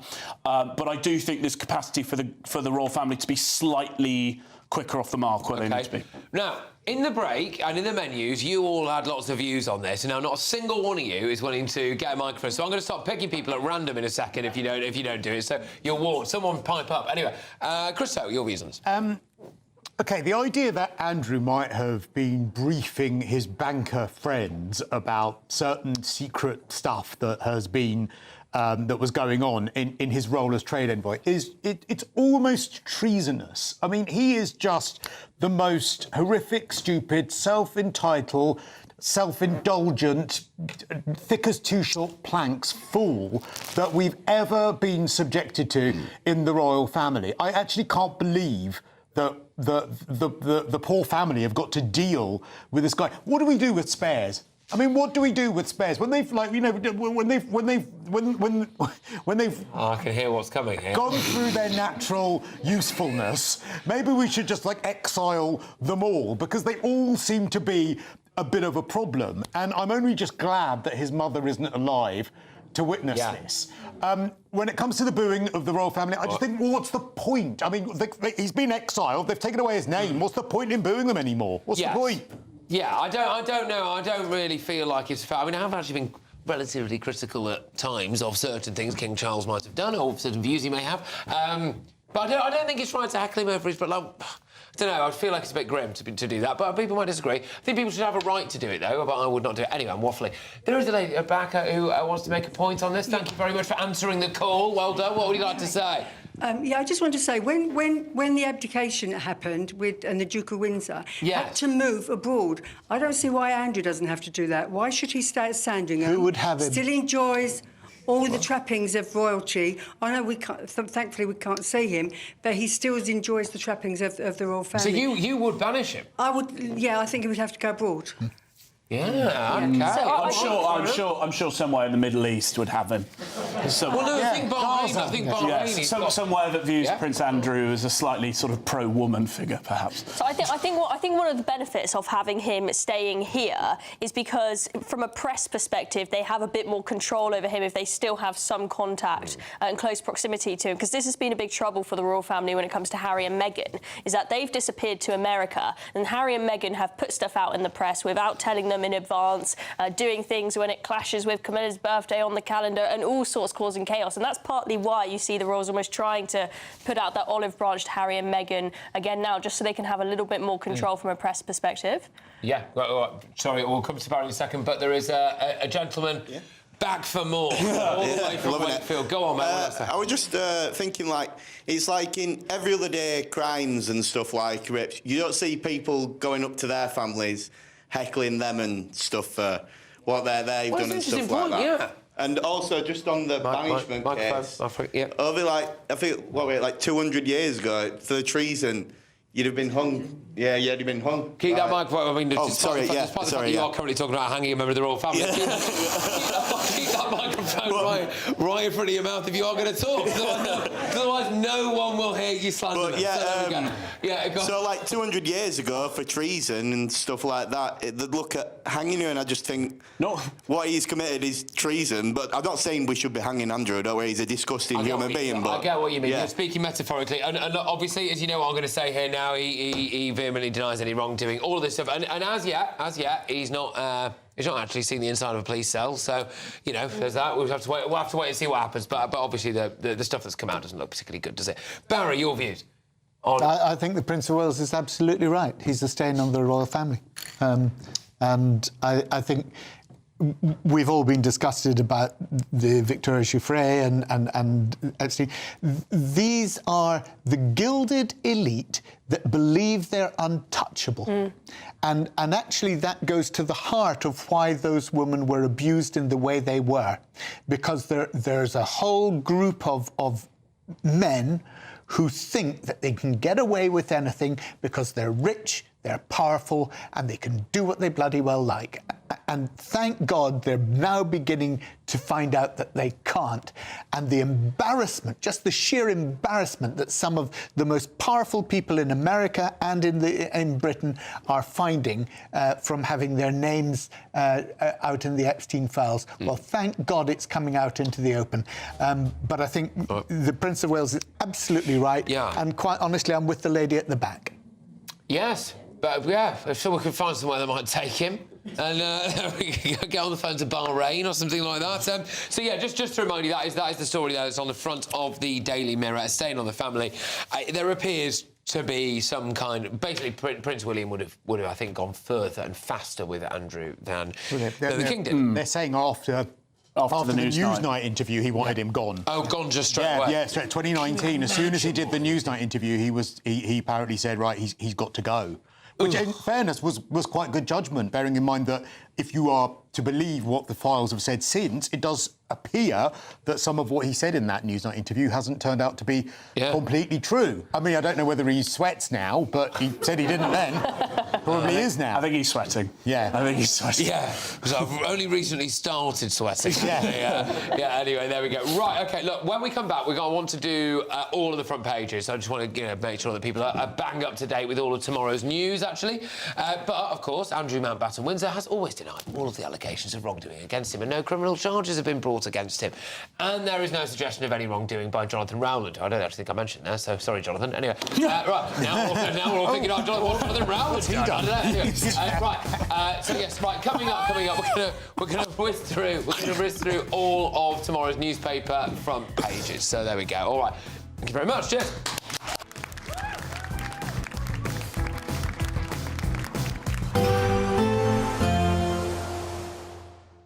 I forecast a perfect holiday in the sun.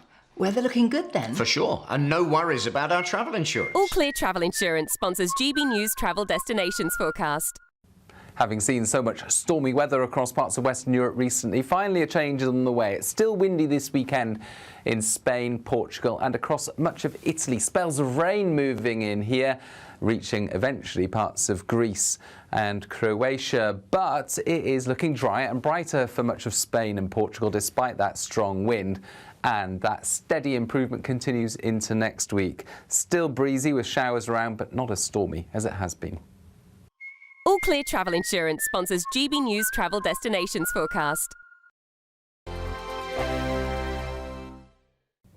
Hello again, very good evening to you. I'm here with your GB News weather forecast from the Met Office. Yes, there will be quite a bit of sunshine for many of us tomorrow, but before that we have a cold and for many icy night to come. That's because the weather systems that have brought today's cloud and rain, they are shifting further southwards, allowing for clearer, colder air to come in from the north. So still cloudy with some outbreaks of rain for a little while yet across central southern parts of England and Wales, but even here it's turning dry, and then widely across the country there'll be a lot of dry and clear weather. With that cold air and those clear skies, temperatures are going to drop, just about holding up above freezing towards the south in some towns and cities, but most places falling a fair few degrees below. In fact, across parts of Scotland it could get into negative double figures. So a harsh frost for many of us, widespread icy conditions. There could be still some lying snow in places, and the ice is going to lead to some difficult driving conditions as well. First thing tomorrow morning, the ice risk is across much of the country, really, just towards the south-southeast where temperatures hold up that little bit higher. Less of an ice risk here, but nonetheless there could still be some frost in prone spots as well. So a cold, frosty, icy start to the day tomorrow, but a bright one. Lots of sunshine on offer for most of us. Perhaps a bit of cloud lingering across some parts of East Anglia, but elsewhere a sunny morning before some high-level cloud sweeps its way in, turning the sunshine a bit milky from the west as we go through the afternoon. afternoon. Temperatures are widely going to be lower than today, but I think many of us will take that for the sunny skies. Then, as we go later tomorrow and overnight into Sunday, a band of rain turning to snow across northern and eastern parts pushes its way in. That then clears away towards the east through Sunday with further showery rain, which could be quite heavy, particularly across parts of the south as we go through the day, and that could cause some issues with the ground so very saturated. A bit of flooding is possible. More changeable weather to come as we go into next week. Decisions made in Washington aren't just shaping America, they're shaping Britain too. From migration to global security, from crime to health.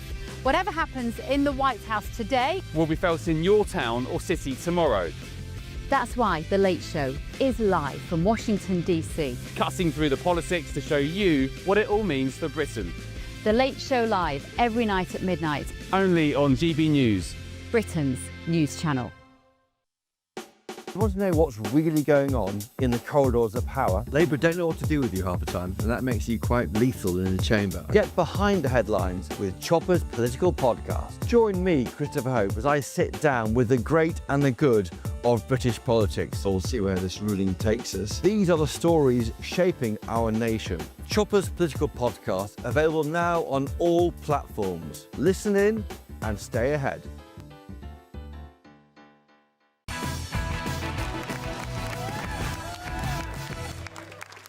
Welcome back, everybody. Thank you very much to my wonderful audience. Lovely bunch of people in tonight.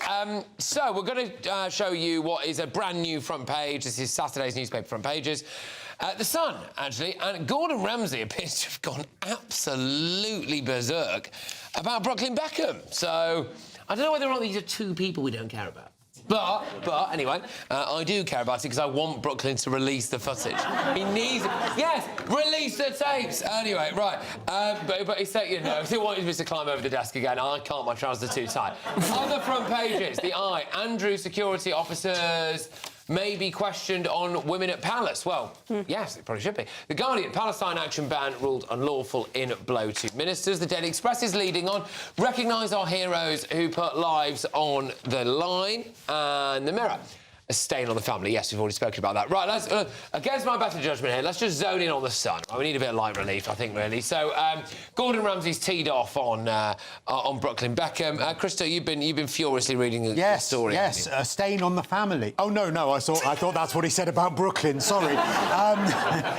Don't forget where you came from, Brooklyn. Now, the Sun are selling it that he's trying to end the rift by demanding Brooklyn doesn't forget where he came from. Apparently, he's been in contact with Brooklyn since the feud exploded and has said that Brooklyn will come to understand what his parents mean to him. Well, I imagine that the £1 million a month he's getting from his wife might mean a little bit more. Apparently he's going to try and end the rift between them. I mean, the idea of Gordon Ramsay being peacemaker, I mean, it's a bit like, you know, Palestine Action being a peaceful group, isn't it?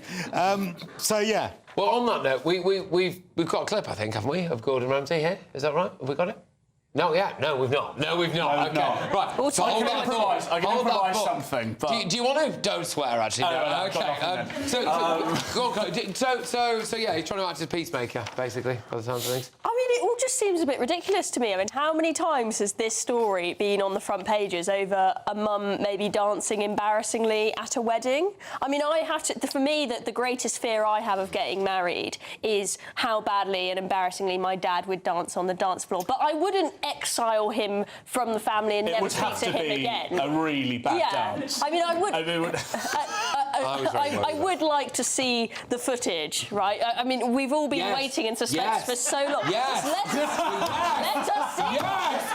Release the footage. Okay, but release it. Forget releasing the Epstein files. This is what needs to be released. Only one way out of this, Brooklyn. Exactly, and this has a victim as well. Yes. The Tories need to do a humble address and request legally the footage. Also, I think the issue with what his warning is, don't forget where you came from. Well, where he came from is a £20 million townhouse in Holland Park, which I don't think is the solution to entitlement that Gordon Ramsay thinks it is. They also had a lovely place in Cheshire for a while. But anyway, right, so look, so Gordon Ramsay's stepping in. He's peacemaker here. He's going to go and sort it out. He can sort out... Bear in mind, he's struggling to sort out his own family at the moment, actually, with the surrounding PT. But anyway, sort out... I mean, when you look at this guy, you think this guy can sort it out. Here he is.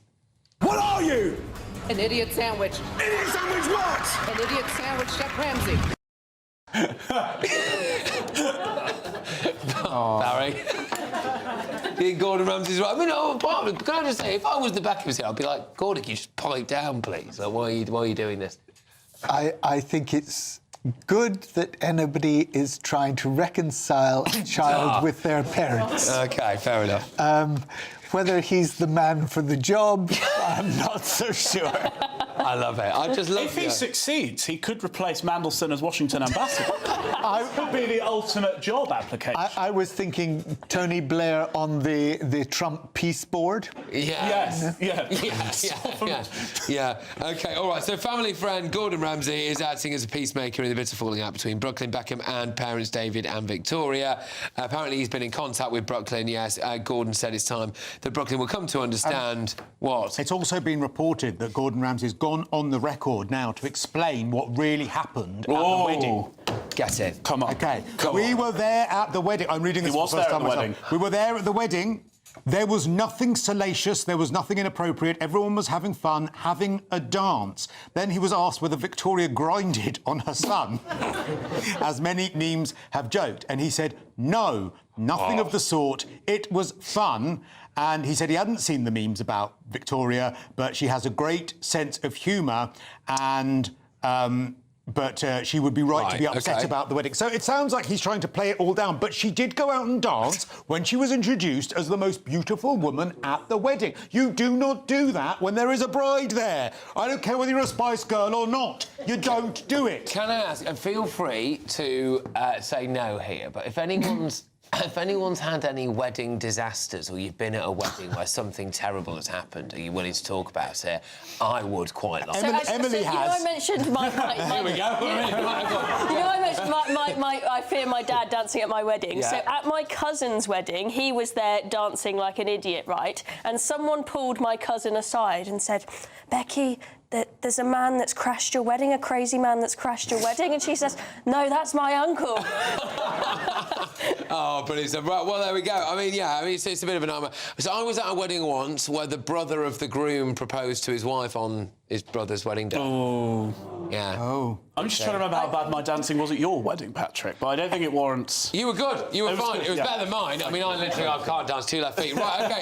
So that is obviously one of the front pages there. We've obviously got in the next hour there more of the front page, which we'll get to.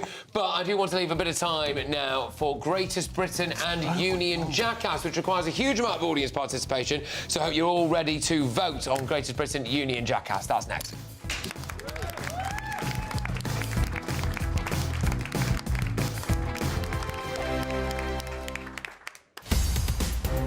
In the GB newsroom, we bring you the news as it happens. With our team of dedicated journalists across the UK. We're ready to keep you up to date with what's happening every half an hour, every single day. Bulletins here on GB News. The People's Channel. Britain's news channel. This is GB News, Britain's news channel.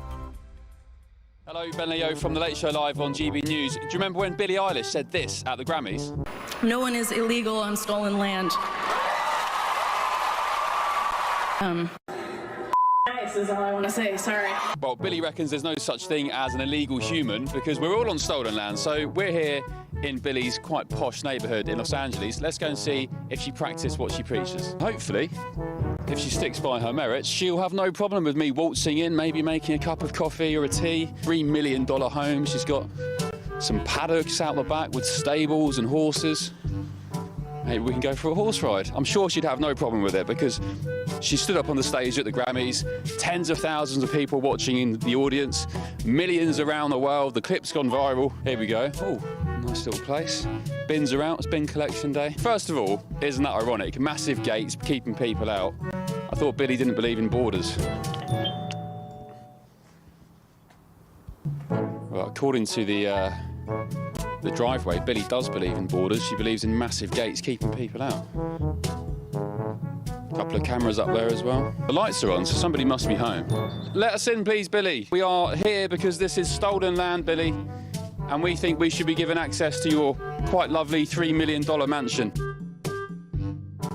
And such is Billy's concern for security and privacy. It's surrounded by pretty decent security fencing. Very nice indeed. Massive security hedges as well. She's taken a lot of concern and time to make sure she's got some privacy, as you'd expect. Oh, there we go. At the $3 million Los Angeles pad of Billie Eilish, she reckons nobody's illegal because we're all on stolen land anyway, but when it comes to her own house here in LA, I think she's got different ideas. GB News, the People's Channel. 5 hosts, 5 opinions, 5 fearless debates, 5 unfiltered takes on the day's news. 5 reasons not to be anywhere else on Saturday night. This is the Saturday 5. You got me good there. Britain's biggest Saturday night TV show. It's not a bad brand. Yeah. Uncensored. Very, very racy tonight. On the unpredictable. What did she say? Can you translate it for us? And always entertaining. And how can a country go from being led by William Wallace Saturday nights from 6 p.m. only on GB News, the People's Channel. Britain's news channel. You're going to want to stay tuned, trust me.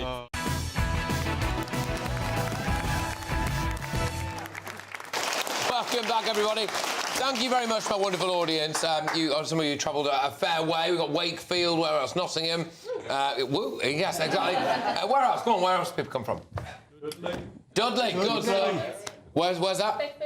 Bedford, lovely. All right, well, look, thank you very much, everyone who's made the journey here to be here. Right, it's Greatest Britain Union Jackass time. I have not got a particular order here, but we're going to start with Greatest Britain. I think I might as well start with you, Christian. Who is your Greatest Britain this week? So I've nominated Sir Chris Wormold, who is the dearly departed Cabinet Secretary. And the reason I've nominated him is he's managed to get away from working in Keir Starmer's government and walked out with 250 grand because Starmer messed up when he appointed him a year ago. 250 or 250,000? Yeah, 250,000. It's 260k actually. It was so. I just think fair enough. Yeah. That's my career trajectory. Wait, how's he got the money? Because they had to pay him to leave because they've humiliated him on a national stage. Oh, please pay me to leave. Can we just get security? You know, Christo, we have had conversations. But, Christo, you humiliate yourself on a national stage. Guys, here he is. I mean, some people say they've given him so much money because they don't want him. They want to shut him up to make sure he doesn't say anything about the Mandelson appointment that he shouldn't. That's in the files that they don't want to release. Well, there you go. Unless there's an NDA. That man's sorted for life. Yeah, OK, go on, Christo. OK, I'm going to go for absolutely everyone involved in the Rupert Lowe rape gang inquiry, or especially the victims, the bravery of them speaking out. Some of that testimony has been absolutely harrowing. And that whatever your political alignment might be, no one can fail to be moved by that. So that's who I've gone for. Yeah. Absolutely. Some of that testimony is obviously completely harrowing. Chloe, who's your Greatest Britain, please? Simon Jordan, the sports broadcaster, because he had the bravery to go on air, on a non-political sports channel and back Jim Ratcliffe for what he said, and he brutally took down the lefties who are calling him a racist for his comments. And I think we've got a clip. We have got a clip. But the fact of the matter is, politicians are weaponising this content and using it for their own end, right? But the reality of it is the premise of what he's saying is fundamentally correct. We have a welfare state which has 9 million people on it, which cannot continue. We have an immigration policy which is not working. And we have a societal change and shift at pace and demographics, which is changing the face of this country, and people don't like it. Yeah, good. Now, that's obviously many people here, that's Michelle Dewberry's husband, right? I only learnt this today. Yeah, I think I only learnt this. Yeah. Who do you think ever wins an argument in that house? I thought about this. Does it just go on and on? Neither of them ever back down. 7 a.m. until lights out. The next day, it's like I've actually got some more facts to reinforce how right I was last night, and I want you to sit here and listen. Anyway, they're probably watching now. Sorry if you are. But anyway, go on, Barry. My Greatest Britain is Evan Bates, who was the male partner in the ice dance, the American World Champions, who got silver Because when the French judge gave unusually high marks to the French couple who then went on to get gold in the Olympics and then beat them, Bates simply said this: "I feel like in life sometimes you can feel like you do everything right and it doesn't go your way. And that's life, and that's sport. And it's a subjective sport, it's a judged sport. What a gentleman." Can I just add in? I'm sorry, he missed a key opportunity to call out the French. I thought that's where you were going, Barry. I thought you were about to tell me the cheese-eating surrender monkeys. I thought it was self for us. You only rose above it. I don't rise above it. You know, you have to engage in the art of litotes. Can I just add some other news about the Olympics? Right. So they give out free condoms in the Olympic Village. Right. And there were 10,000 of them for 3,000 athletes. They have already completely disappeared, which sounds crazy, but apparently at the Paris Olympics they had 30,000 free condoms for the same roughly number of athletes, and they all also completely disappeared. What on earth is going on in the Olympic Village? Well, you have very young, very fit. There's only one way to get to the bottom of this. Right, okay. Shouldn't they be on the foam roller and whatnot before their competitions and focusing on their nutrition and their prep? Form of exercise. You would have thought so. OK, right, let's vote on this. I've got to try to remember who everyone's nominated now. Christy's gone for the bloke who's just been sacked and got 250 grand from, well, basically you, the taxpayer. So anyone willing to nominate? No. OK. Anyone involved in the grooming gang inquiry? Yeah.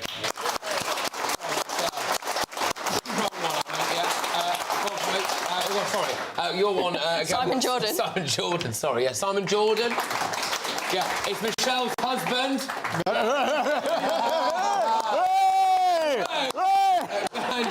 Just that Frenchman. Yeah, and the ice skater. No, right. No. I think the greatest Britons are people who are involved with the grooming gang inquiry. Right, Union Jackass. Let's be honest with you, is why we're all here. Who's your Union Jackass? I've gone with Anas Sarwar because I think he's lumbered up Starmer for another 3 months. I think if he hadn't buggered up his coup attempt and actually made sure that he had other people to go with him, we could have got rid of him by now. But you know, c'est la vie. I like the calls that might have gone on before that, where it's like. No, I'll definitely resign. Do it, Anas. Yeah, no, 100%, mate. We're all behind you. Yeah, just go out there. Tell him he's awful. Tell him, just say what you really feel. We're all behind you. And then immediately, it's like, can't believe Anas has done that. What a backstabber. OK, I'm going to go for the London Deputy Mayor for Policing, who earns £150,000 a year. Her name is Kaya Koma Schwartz. She can barely string a coherent sentence together, and when she does, it turns out to be a nonsense word salad. And here she is being spoken to in the London Assembly by Sean Bailey. I think also the work that we've been doing regularly meeting with the staff associations and unions to hear their members' concerns and making sure that we're feeding that back and actually more recently brokering a joint meeting. Words. She was saying that she was meeting the Police Federation to get feedback and all of this stuff, total word salad, and then they tweeted to say, actually, she has never met us. I don't know what she's talking about. So not only does she not string a sentence together, when she does, it doesn't make any sense. And I presume she's on about 500 grand. 150,000 a year. Well, big enough. Yeah. Go on then, Chloe. Who's your Union Jackass? Well, it's Councillor Anne Cross, who we've already had a look at. The Green Councillor getting her grandkids to hand paint lovely Valentine's cards to then hand deliver them to asylum seekers at Crowborough Barracks. Absolutely nuts. Roses are red, violets are blue. You broke into Britain, now I love you. Oh, that's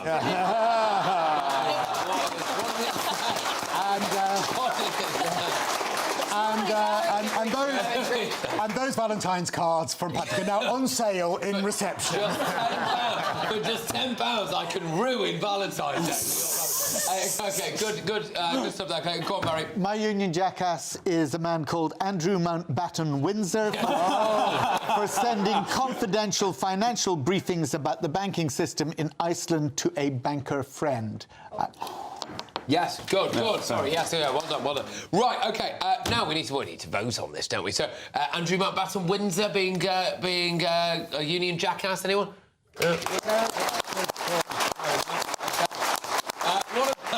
The lady who got her grandchildren to write Valentine's Day cards for illegal immigrants. We'll go through the formalities here, but I think we've probably got a winner. Remind me, Christys. Keir Coma-Schwartz, the London Assemblywoman. Sorry. Who was yours again? Anna Sarwar. Oh, Anna Sarwar. He's been a bit of a... Yeah. OK, fine. Well, I think it very obviously is... Anne Cross? Yes. Anne Cross, who's going to be... We know what she's doing tomorrow, don't we? She's going to wake up, she's going to... Take his grandkids off. And then on Sunday, she'll be preparing her Easter baskets for terrorists initiative.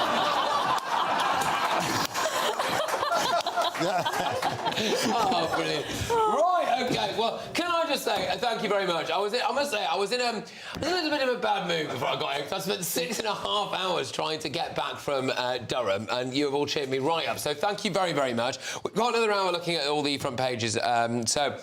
We'll go into those in a bit more detail. But yeah, I just want to thank every one of you who's made the journey and taken the time out of your day to come and join us this evening. I hope you have a lovely weekend. Thank you to all my panel as well. Of course, if you do want to be in the audience, you can go to SROaudiences.com. So that's SROaudiences.com, and you too can be here. Let's have a little look at some of the front pages as well, just to tell you what we're going to be talking about in the next hour.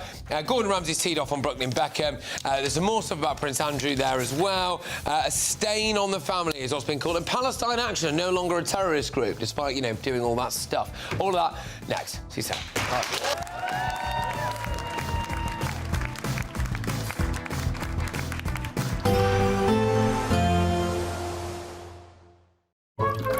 Warm and cosy, with a chance of zero visibility.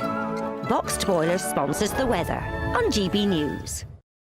Hello again, very good evening to you. I'm here with your GB News weather forecast from the Met Office. Yes, there will be quite a bit of sunshine for many of us tomorrow, but before that we have a cold and for many icy night to come. That's because the weather systems that have brought today's cloud and rain, they are shifting further southwards, allowing for clearer, colder air to come in from the north. So still cloudy with some outbreaks of rain for a little while yet across central southern parts of England and Wales, but even here it's turning dry, and then widely across the country there'll be a lot of dry and clear weather. With that cold air and those clear skies, temperatures are going to drop, just about holding up above freezing towards the south in some towns and cities, but most places falling a fair few degrees below. In fact, across parts of Scotland it could get into negative double figures. So a harsh frost for many of us, widespread icy conditions. There could be still some lying snow in places, and the ice is going to lead to some difficult driving conditions as well. First thing tomorrow morning, the ice risk is across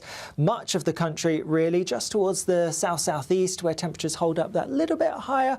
Less of an ice risk here, but nonetheless there could still be some frost in prone spots as well. So a cold, frosty, icy start to the day tomorrow, but a bright one. Lots of sunshine on offer for most of us.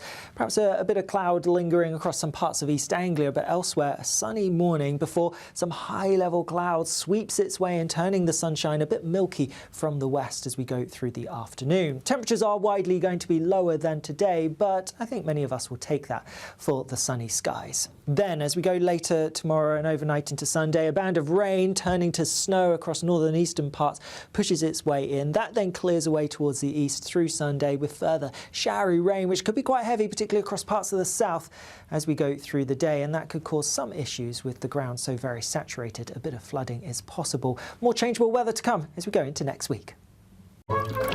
Warm and cosy, with a chance of zero visibility.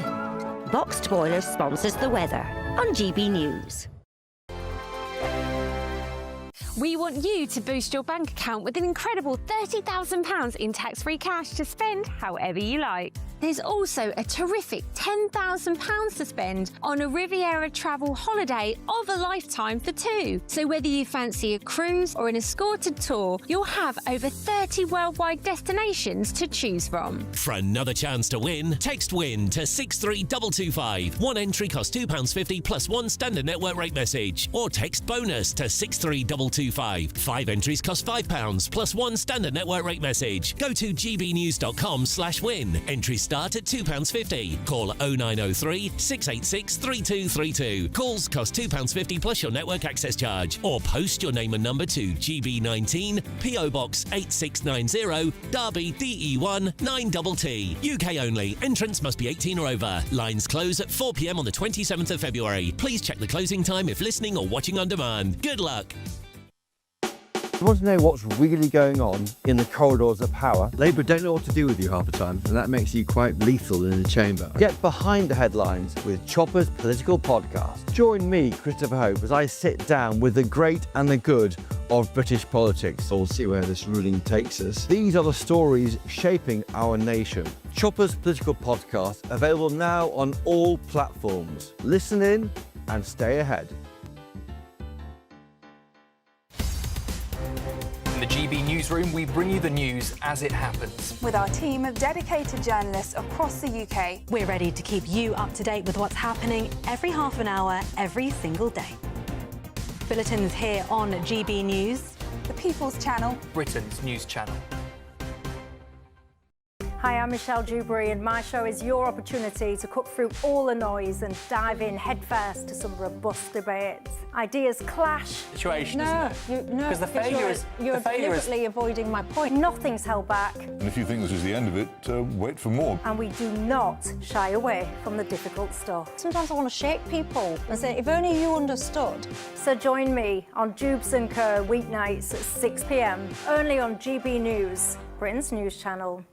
Westminster, the ultimate clique. And you're fighting like rats in a sack. But here on the Camilla Tominey Show, we ask the questions the establishment media is too scared to ask. OK, let me ask you a straight question, because I know you're a straight-talking politician. Whether it's net zero, illegal immigration or law and order, nothing is off-limits. You had the power then.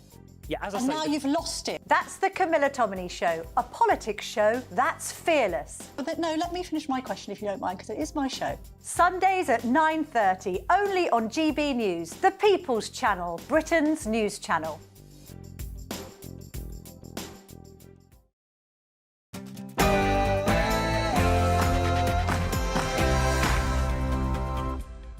Welcome along to Patrick Christys Tonight, late edition. Plenty flying around on tomorrow's newspaper front pages, including this.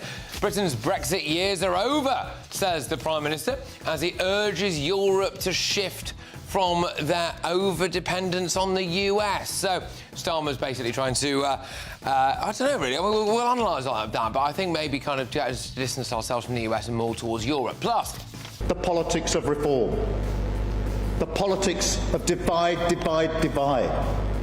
Grievance, grievance, grievance. That will tear our country apart.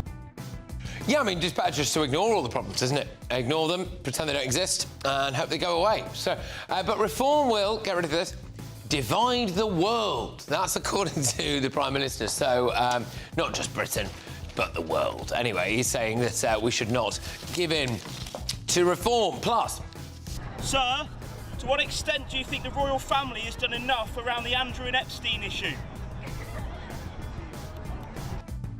well, on the front page of the Daily Mirror, a tense royal showdown. King Charles put Prince William in his place after he called for Andrew Mountbatten Windsor to be banished. Also, they are a huge community asset. 7,000 pubs closed under the last Conservative government, and we've got to do more to protect our pubs. well, apparently not. New warnings that Labour could turn thousands of pubs into flats or takeaway shops under proposed planning changes. And what are you? An idiot sandwich. Idiot sandwich what? An idiot sandwich, Chef Ramsay. I think that's my favourite clip ever, actually. I think it's my favourite clip. Brooklyn Beckham, Gordon Ramsay thinks you're an idiot sandwich, apparently. Also, please, Brooklyn, if you are watching, I know you do watch, release the tapes. Anyway, joining me this evening, we have got political commentator Chloe Dobbs, we have got broadcasting royalty Christopher Fufas, and Labour MP Barry Gardner. Plus, happy Valentine's Day, Trump style. Happy Valentine's Day.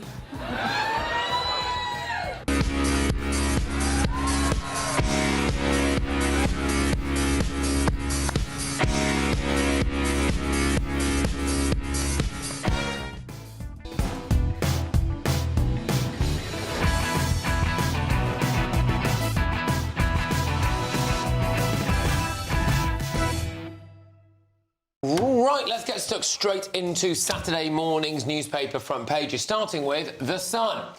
Don't forget where you came from, Brooklyn. So this is Gordon Ramsay, who has, I don't know particularly why, but has decided to wade in on the Brooklyn Beckham thing. Hey, he's got some detail on what happened at the wedding, which would appear to be against what Brooklyn has already said about it. The Eye. Andrew security officers may be questioned on women at Palace. Well, yeah, there you go. So apparently